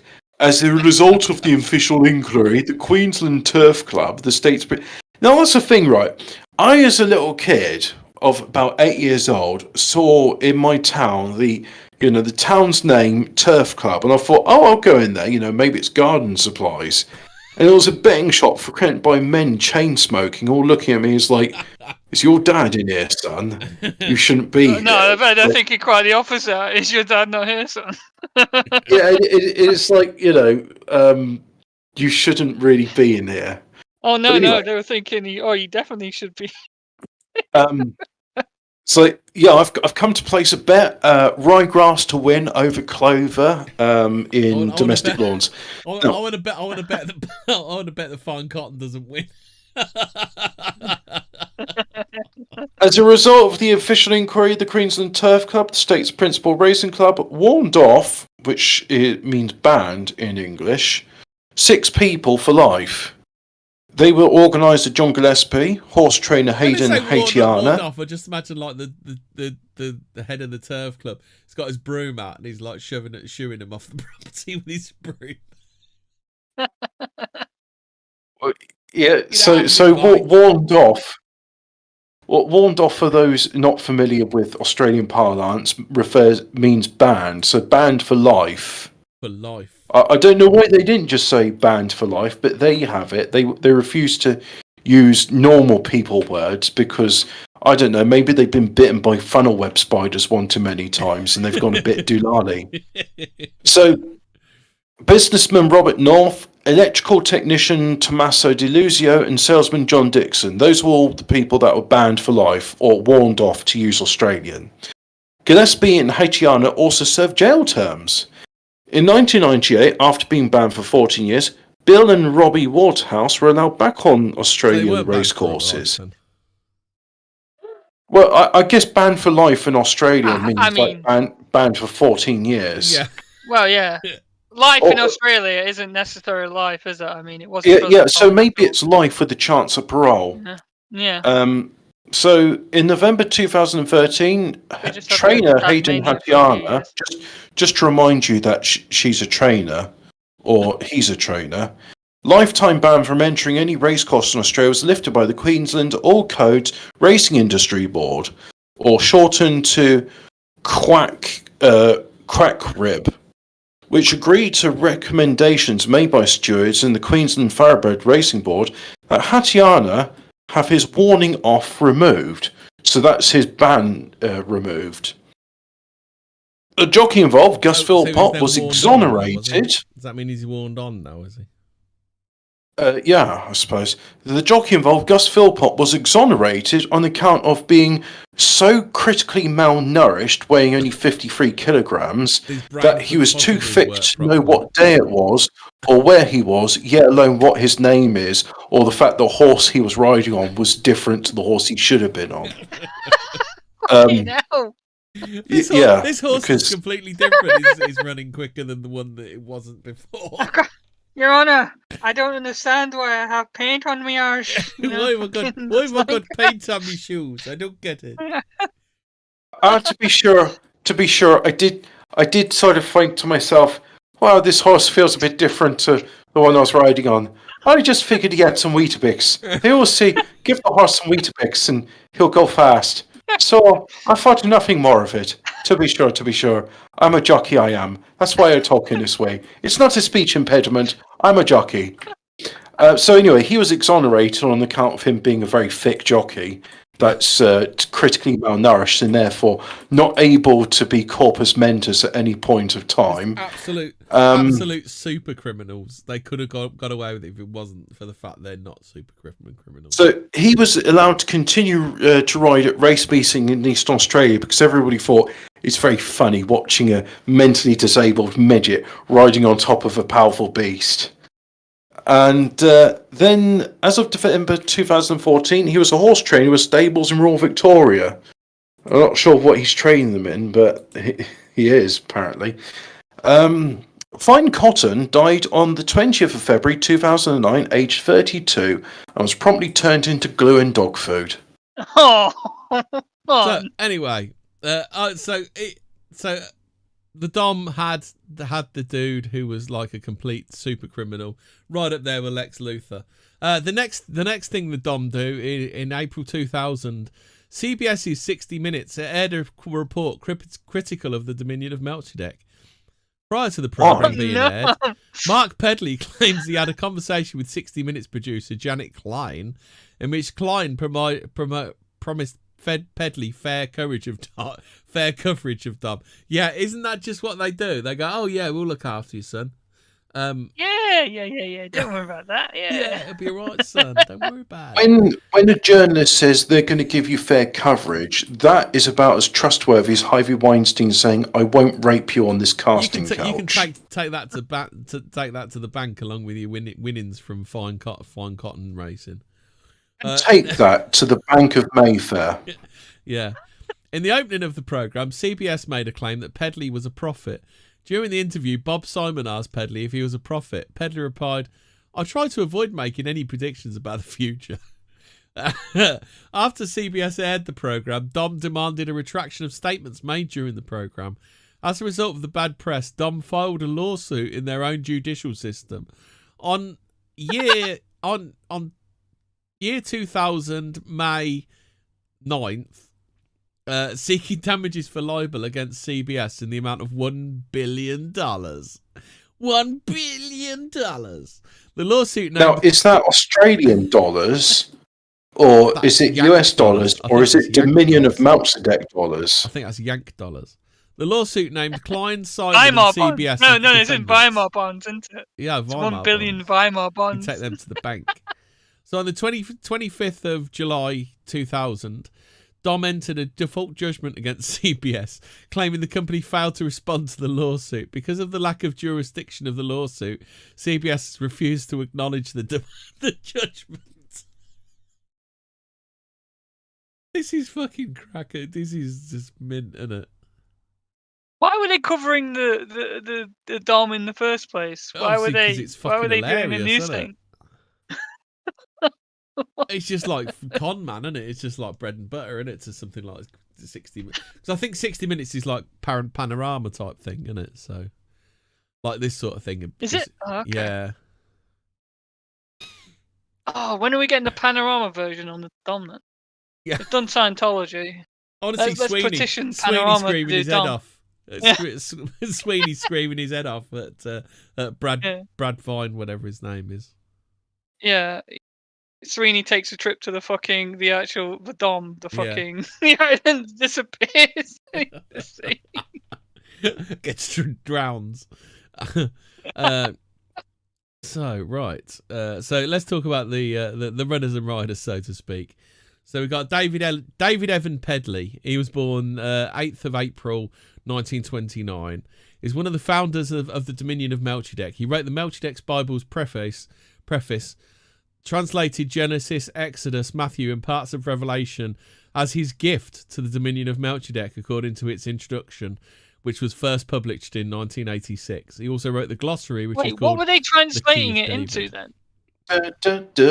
Susanna. Translated into bullshit, didn't they, Hobbit?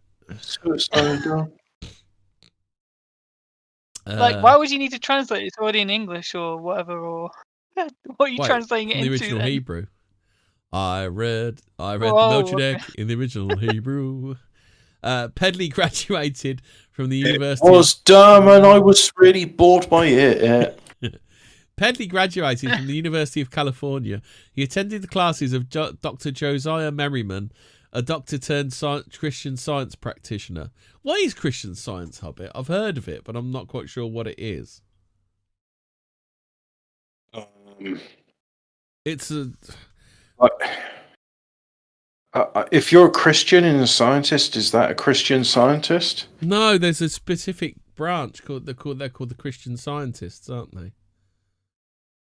Oh no, it sounds like one of those Protestant scams. It's one of those yank ones, isn't it? Christian Scientists is set of beliefs and practices associated with members of the Church of Christ Scientist.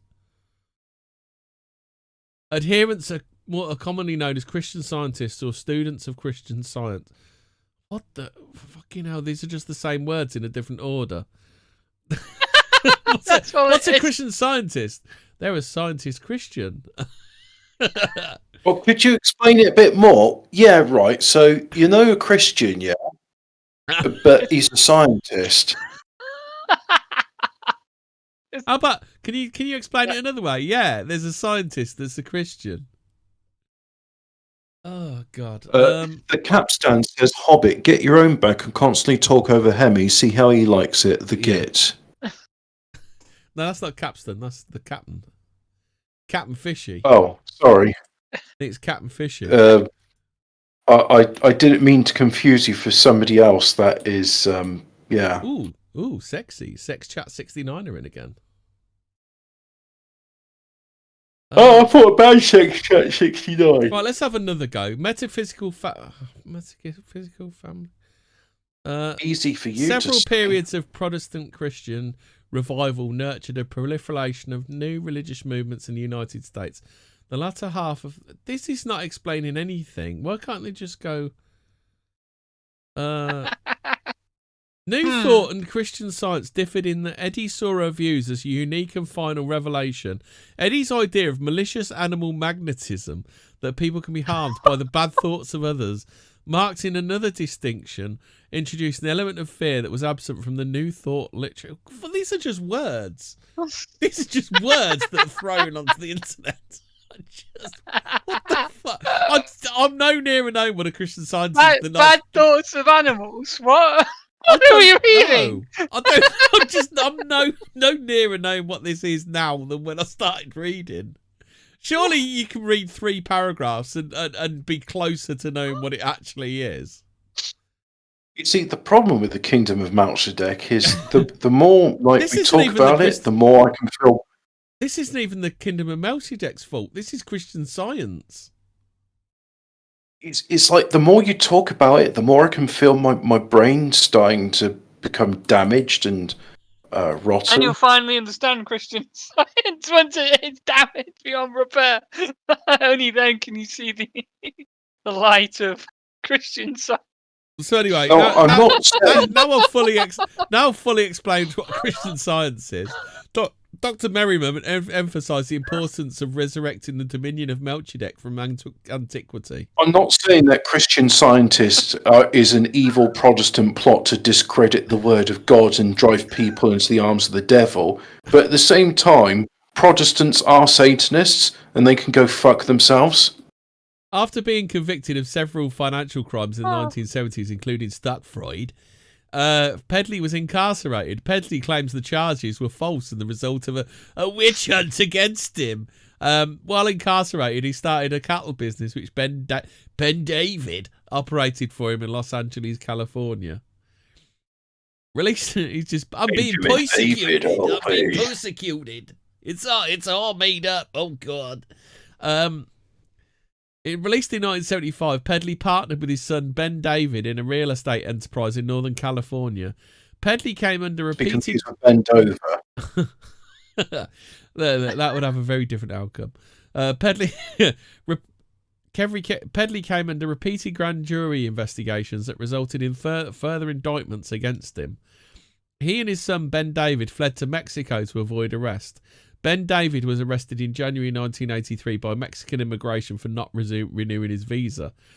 While being deported to the US, Ben David was held pending trial. David Pedley surrendered to Mexican authorities. While incarcerated in Mexico, Pedley apparently began work on the Melchizedek Bible, which was written over a period of 5 years by hand and on a computer, which he received from his son Ben David. Is that the hand or the computer he got from his son? Oh no! While in Mexican custody, Pedley apparently died, although circumstances are not clear. A closed casket funeral was held in Altadena, California in 1987. At the funeral, FBI agents approached the Pedley family and requested to fingerprint David Pedley's body. This request was denied by the family, and allegedly some government regulators believe that Pedley is still alive. So who the fuck is in the coffin then? Oh, just some random dude. Yeah, just some geezer. Maybe John Gillespie's in the coffin. Fucking should be. That year, the Attorney General of the Bar Association of California went missing. maybe Fine Cotton's in the caskets. That's what it's a closed casket. Yeah. Mark Logan Pedley, he's the next one. So he's also known as Quizarach Ben David Netzer Karem. And Branch, easy for you to say. Branch Vinedresser. Oh dear me, these people. Have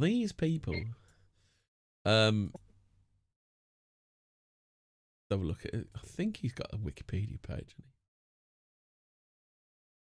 The captain says, "My cat's mouth smells like cat's food." But, well, thank you for sharing that with the group, the captain. Right.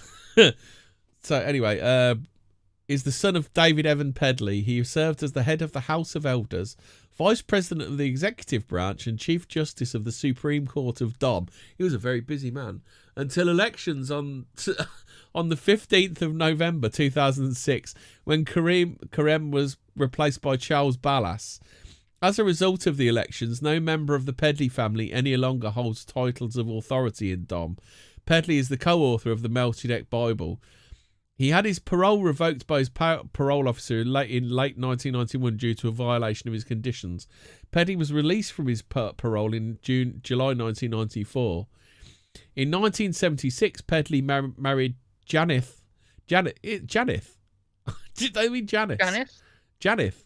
That's the way it's spelled. Janeth. Janeth. Not Janice. Janeth. Janeth Marie Wardy. In 1994, Pedley married Pelagia Gamboa, a Filipino-American who became the first president of Melchizedek. Look at me. I am the president of Burkina Faso now. You want president? You want president long time? me be president. Me be president. Look at me. Me so president. Yeah, love you long time. President. You want president long time? You want 6-year presidential time? Me give you president hand job. Best in world. Yeah. Pelagia Gamboa was the first president of the Dominion of Melchizedek. She's a Filipina. We're implying that all third worlders are prostitutes because they are. She's a Filipino-American businesswoman with numerous aliases who has been involved in controversial international banking, investment and financial development transactions, including alleged bank fraud and security. Hold on a minute. Are they seriously suggesting that a subject of the Dominion of Melchizedek is not a fraudster?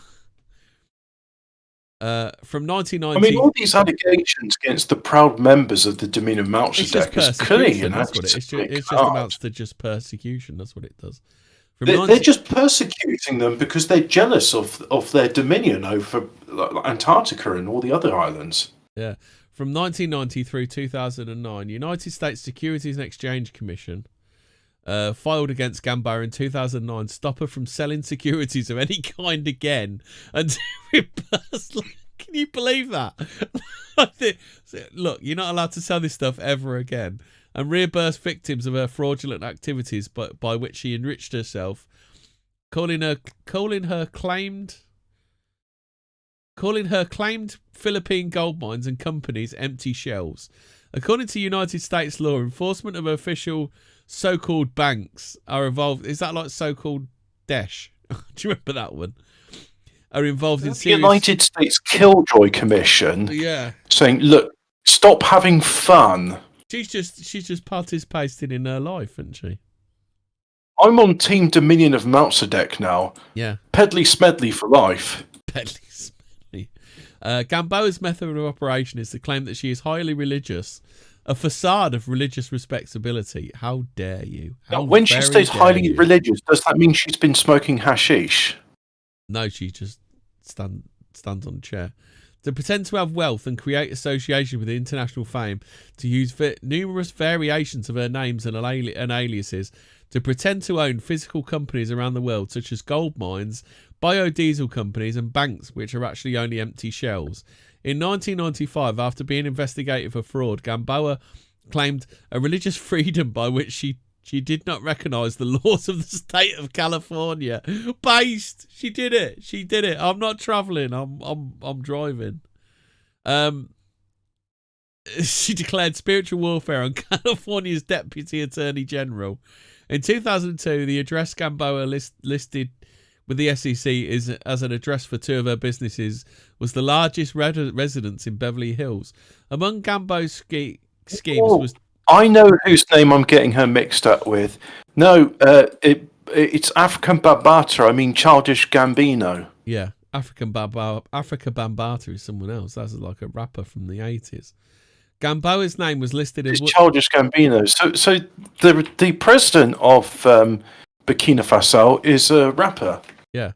The song This Is America. Among Gamboa's schemes was to defraud hundreds of Filipinos, Chinese and Bengalis. What a rat. In 2009, Gamboa's name was listed as one of the authors of a local newspaper, claiming that her son, Hazamak, has won a gold medal in a national karate competition. RadioPublic describes a trap of luxury for the victims. I wouldn't mind a trap of luxury, trapped in luxury, would you, Abbott? Golden handcuffs. Yeah. Further information. Bank fraud, security fraud, corporate shell and crime against international law. The Washington Post newspaper describes Gamboa's numerous aliases and company names as names that change with kaleidoscopic ease and a history of more legal proceedings than Melchizedek has syllables. Getting to the truth requires a walk down a bizarre labyrinth that includes a homebrew religion. It appears to exist mainly so that money can be whisked through shell banks. The Indiana Star newspaper described her activities as being like a novel full of global intrigue and biblical ties. Gamboa, why do they try and make these people sound so exciting? Gamboa is operating... By the way, if anybody tries to claim that this has got anything to do with FTX or other scandals like that, well, that's just an anti-Semitic canard, and you're wrong. Yeah. Gamboa has operated under various aliases and business names described by the Securities and Exchange Commission as being a woman with multiple aliases. Wow. And by the Washington Post newspaper, names that change with kaleidoscopic ease. Aliases include Bay Catiguman with a K, Princess Bay Catiguman, Baycat, Bcat, PBC, Rebecca Messelia, Elvira Catiguman, Elvira Catiguman, like both C's and K's, Bay Elvira, Bay, before all others, Bay Elvira Gamboa, Perlasia Gamboa, Mingzhu, Perlasia Karem, Perlasia Grace Gamboa, Grace Perlasia Gamboa, E Perlasian, LVG Gamboa, Perlasian? Yeah, E Perlasian. EVG Gamboa, Elvira G, Elvira Gamboa, LV Austin Gamboa, Elvira G Austin, and Maria Gamboa. Fucking hell. Okay, Aquafresh. Yeah. Is E Perlasian a Twitch name as well? Elvita Bukaki. Does she stream hot tubs on Twitch? Yeah. I might change some of my Twitch names. What else we got? Oh, we talked earlier about Ruthenia. Where is Ruthenia? Ruthenia is the homeland is the homeland of an ethnic group of Slavonic people who, between the Kievan Rus, the Golden Horde, the Grand Duchy of Lithuania and Poland, had a very confused time in the 13th to 16th centuries. They came under the See of Rome with their Orthodox rites intact, and the Ruthenian Catholic Church survives to this day, mostly in the USA and Ukraine. Well, not anymore then. After the partition of Poland in the 18th century, Ruthenia was split largely between Austria, Hungary, and Russia. The Russian Ruthenians, who to the Tsarists was simply a lost tribe of Greater Russia, were subjected to intensive Russification, with their cultural distinctions suppressed until the 1905 revolution. Then there was something of a thaw in the Russian attitude to the ethnic autonomy. The Hungarian Ruthenians, living in what is now Transcarpathian Ukraine, had a better time of things. Following World War I, they were incorporated into the new state of Czechoslovakia as a semi-autonomous region. A provision for their eventual autonomy proved illusory, as the day after it was enacted by the fledgling Ruthen government in March 1939, the Hungarian army marched in.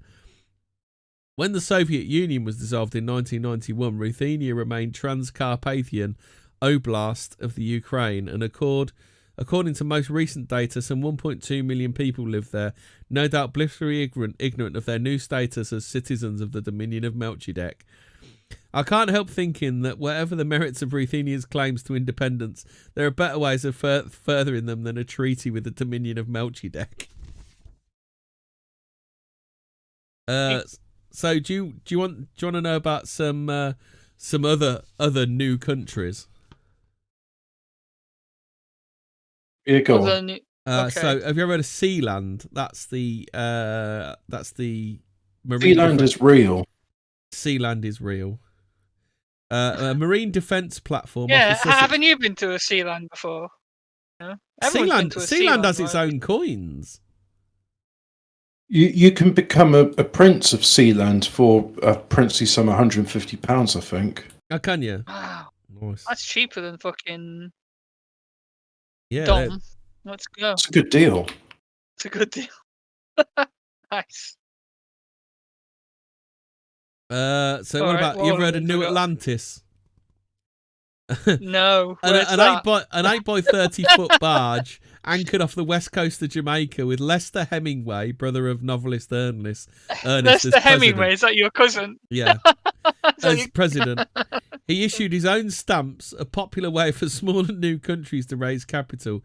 He sent a set to the then new US President Lyndon Johnson and received a reply addressed to Lester Hemingway, acting President, Republic of New Atlantis. He apparently regarded this as official recognition of his enterprises.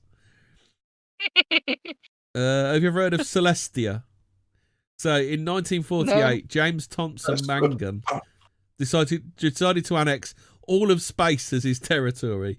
He called his realm Celestia and issued coins, the ERG, the silver jewel, and the gold Celestion, and stamps. The stamps featured a hash symbol in a white circle on the dark flag and were marked Outer Space Mail, 1 million ergs of Celestia energy, pictured above. That's a picture of it. The sovereign Cherokee nation of Tejas. Involved were Alan Teal, English, now dead, leading light in the world of fraud and being blamed for a good many insurance losses. Now he's gone.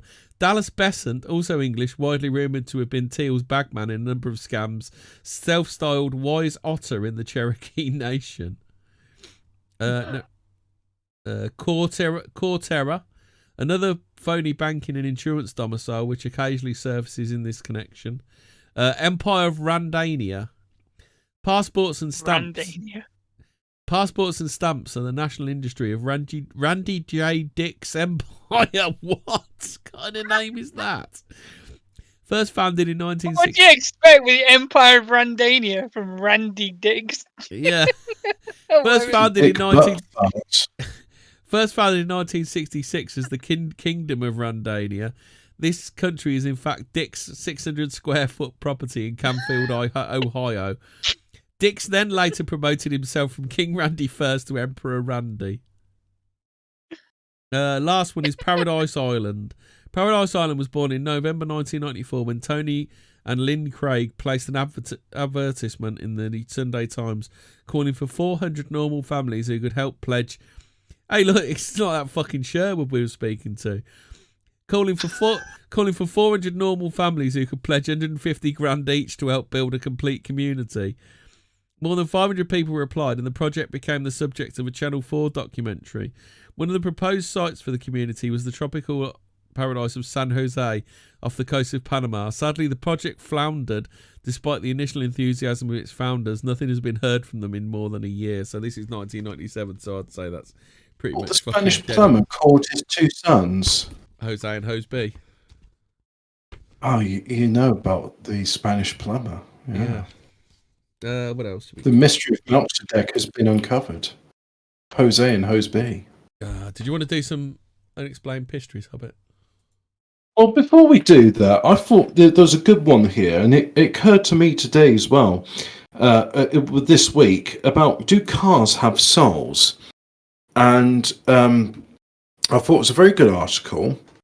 It was on the X forum of Fortean. And so, do cars have a soul? Soul is stored in the atoms and beneath. Some do, some are purely material. There is a case for most all objects. What makes a soul? They do not generate themselves. It is imbued in them by their craftsmen and experience. Did the craftsman actually care? Is the care a pure product of accelerated capitalism? Does the owner care for their car? Is it purely a means to an end, or is their care and feeling taken in at means? You'll find that most cars from, say, the 70s have souls, but around this time, the techno-capital machine hit an inflection point, and the soul variable began to decline. Most cars today do not have a soul by default. However, the owner's experience and attachment eventually imparts one on it. Assume the owner has a soul. So actually, somebody mentioned, I think they said later on it's a tulpa, like, when you use a tool over and over, you impart your essence into it. So yes, they do actually have souls. And here's an example, right? I sold a car to a friend, and then very shortly after I sold it, the starter motor in it stopped working. But it had been absolutely fine for me. And I was given a van at the start of this week to do my driving in, and one of the side panels in it wouldn't close properly. You had to really properly bash it, and then the other guy came round and took it, and he swapped it with me. When he did it, it worked absolutely fine, no problem, first time round. And he says, that's because this van likes me. It's used to me. It's not used to you. Mm-hmm. And then I thought back to this story about do cars have souls? And it's like, well, actually, the answer to that is yes, they do, because people put so much, like, they literally put blood, sweat, and tears into them. Because if you've ever worked on the car, if you've ever worked on the car, you know, there are times when you've cut yourself inadvertently, and so your blood does become part of the bodywork. And there is love in it. Literally love their cars and jizz on them and stuff. Well, I mean, that's a paraphilia, which these days is stunning and valid and brave. Well, actually, if you've read so Alphabet Cat mentions Christine. It's kind of a bit of both in Christine, if anybody's ever read the book. It's half her and half the geezer that owned her.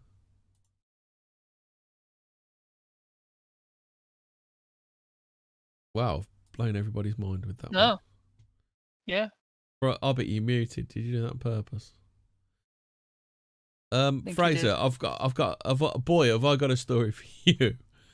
Where the fuck is it? I got one right up your street. Right up your street. T-Rex may have been nearly twice the size, new study suggests. Okay. Yes, I know all these bones at the side, but I know we've got bones that show you the actual size of it, but yeah, that were more. It has shrunk over the years. That's right. Yeah, they're old T-Rexes. They're little old T-Rexes.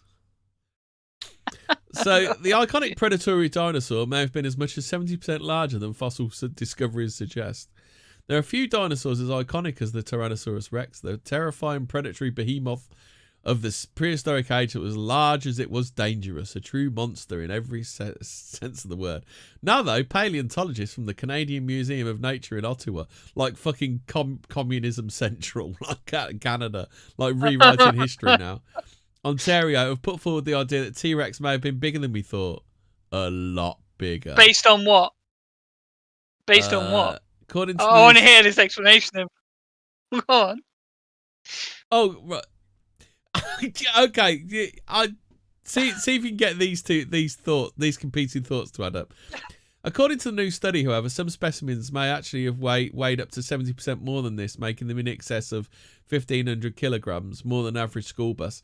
To determine this, the researchers have examined data concerning the 32 known specimens found to date and cross-referenced this with data on population numbers and average lifespans. How? How would they do that? They're dead. They're bones. But they found 32. You need living fucking dinosaurs. 32. How would they know their lifespan? It's bone. How would they know how old they were? The resulting model Do suggested we know what? the Do largest... we have a granddad T-Rex? Do we have a baby T-Rex? Do we know? This is the kicker. How would they know? This is the kicker, Fraser. The resulting model suggested the largest individuals were much larger than any of those discovered so far, but without a corroborated specimen, it would be impossible to know for sure.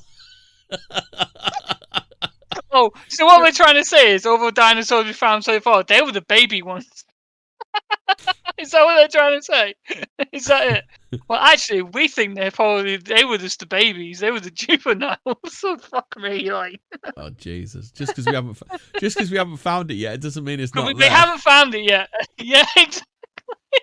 It's Einsteinian fucking relativity shit all over again. Just because we haven't seen a black hole doesn't mean we haven't found one yet. Yeah. Watching like 50 years, I'll say, "Oh, we found T-Rex. It's like 20 times as big, or something." And be like, "Oh, look, we found it. See, we said it was some crackpot in fucking Canada fucking thought of it." One will have to say for it, Ian, Nessie Hunter captures footage of 10-foot black shape moving in Loch Ness. Is it a turd? Yeah. What did you think to that excellent bit of science I just read out? Is it Nicola Sturgeon? Nicola Sturgeon. Hobbit, what did you think? Is there a rule in Scottish politics where all the politicians have to have a name of a fish, like Mr. Turbot, Mr. Salmon, Nicola Sturgeon? Yeah. That's true, actually. Yeah. MSP Place, MSP Cod and Haddock. Hobbit, did you read that story that I just read out? Did you hear that story? About the dinosaurs? Pretend I wasn't paying attention for the past 5 minutes. Right, so we have 32 specimens of T-Rex, Hobbit. So what we do with those 32, we put them into our study, and we reckon they're probably 70% bigger than the ones we actually have. Oh, funny enough, I forwarded something into the Fortean words chats, which, if you want to access it, is t.me.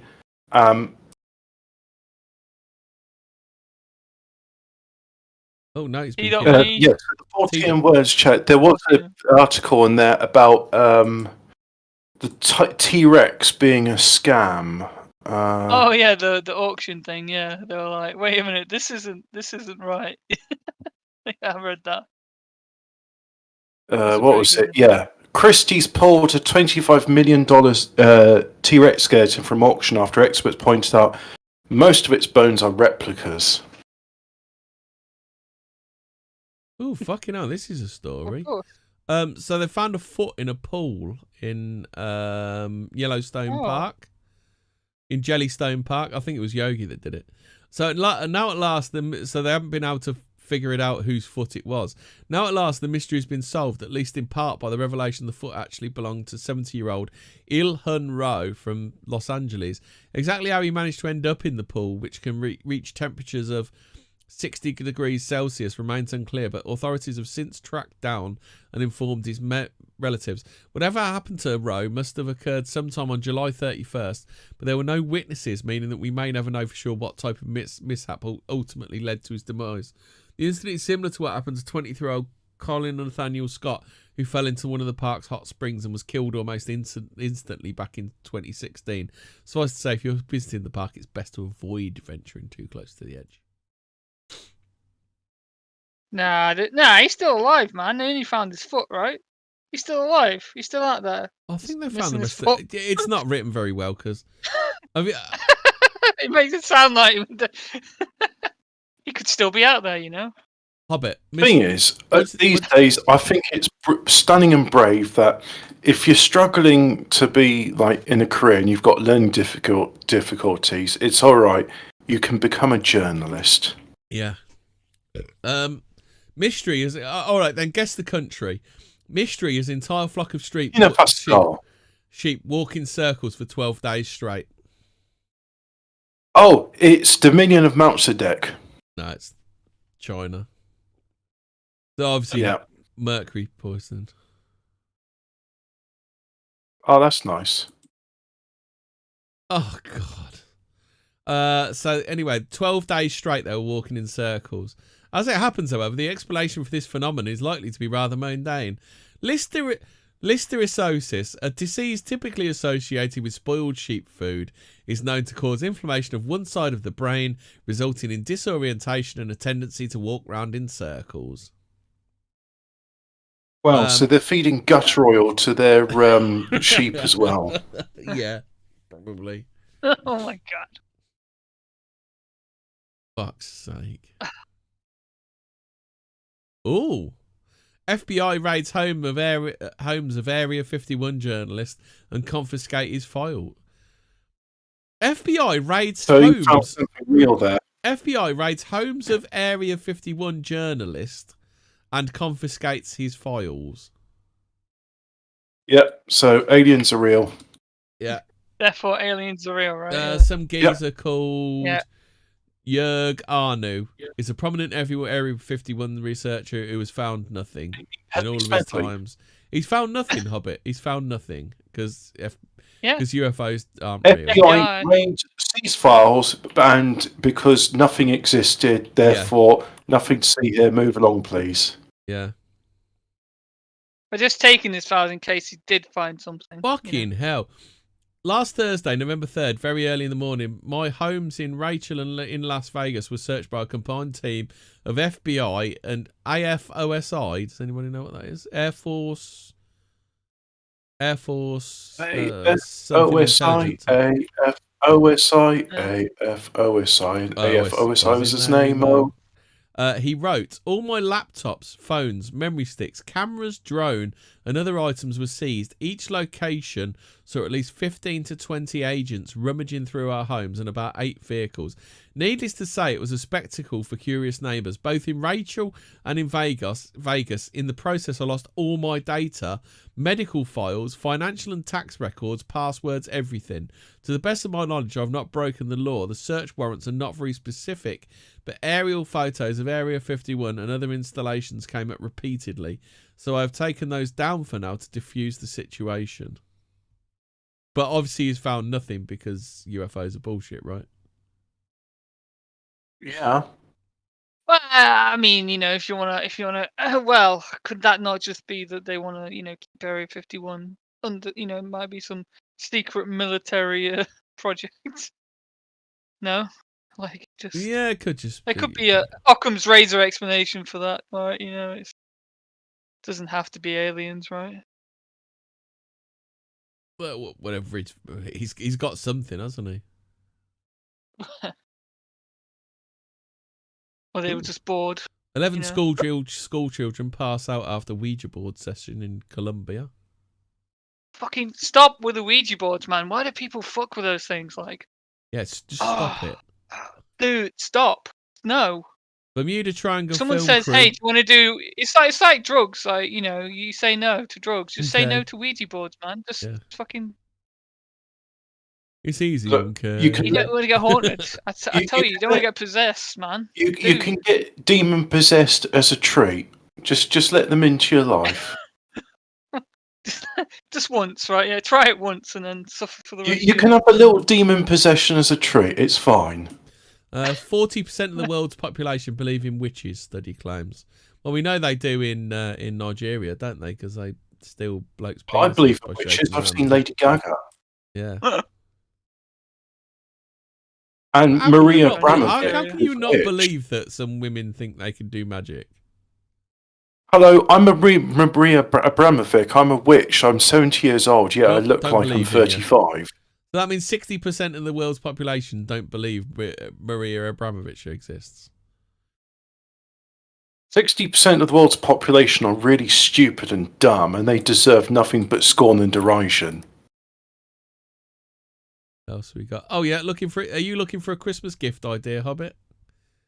Well, they've got a new book. Should I get like a baby which pukes blood and vomits and kills your parents and then says, I believe in world population reduction, tee-hee-hee. It's WEF Klaus Schwartz doll.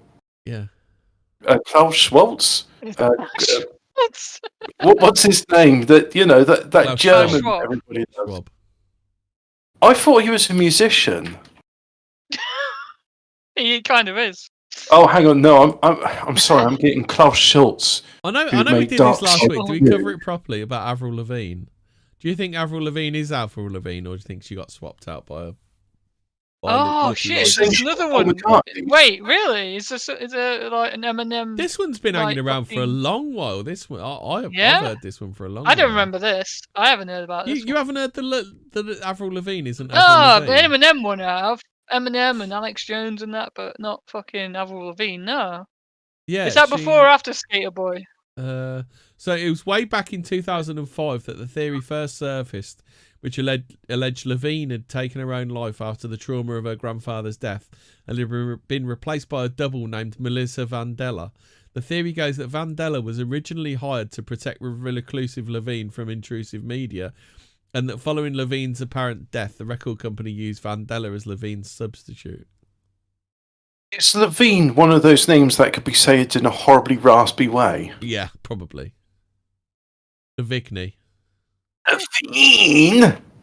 I mean, yeah, there was the Hannah Montana thing, wasn't there? And then there was In support of this, loads of them. conspiracists point to changes in the artist's appearance and voice. These include reconfiguration of beauty spots and handwriting. One version of the theory claims that because Lavigne's replacement Vandella felt bad about lying, she left behind subliminal clues in her song lyrics. One such song is "Nobody's Home." So they let her write Avril Lavigne. So they micromanaged Avril Lavigne's death to such an extent, but they just forgot to check through the lyrics that this girl's now writing, because apparently she's as good at writing as Avril Lavigne because she's been pretending to be her. Sounds like a load of bollocks. Yeah. So one such song is "Nobody's Home." Conspiracy advocates believe the words confirm Lavigne died at her parents' empty house. Additionally, they cite a promotional photo shoot where the singer had the name Melissa written on her hand. Huh. Interesting. The journalists, they're so aren't they? Although Lavigne replacement story is generally regarded as a conspiracy, well, it would be a conspiracy if a group of people are covering something up. No, no, really. Tell me more. Is that what?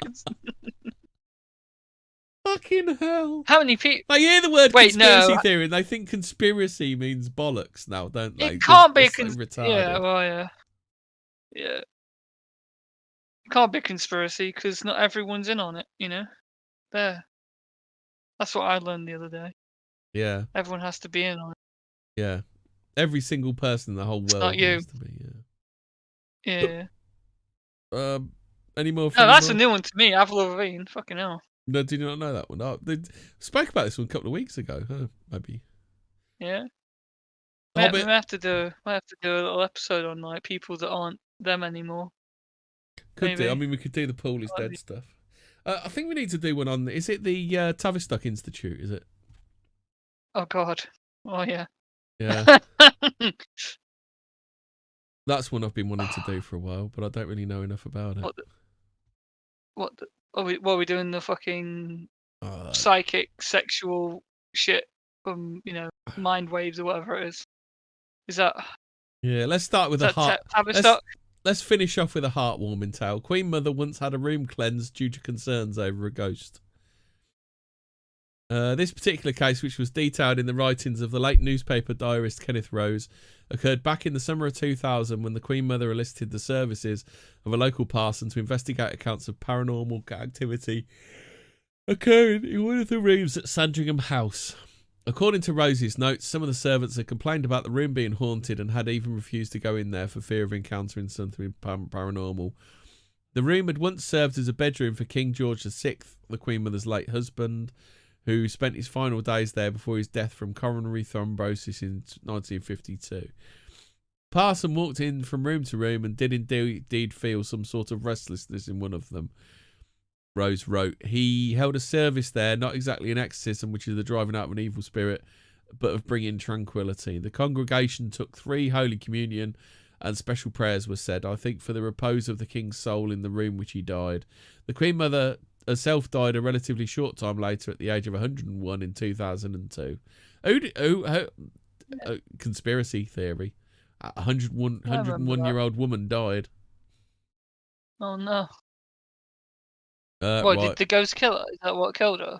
You got to get frightened by a ghost? Definitely not old age. Yeah. Right, any more? We all done? No, I think we're done. Right, okay. Let's wrap it up. Good night all. Stay spooky. Good night. Night, everyone.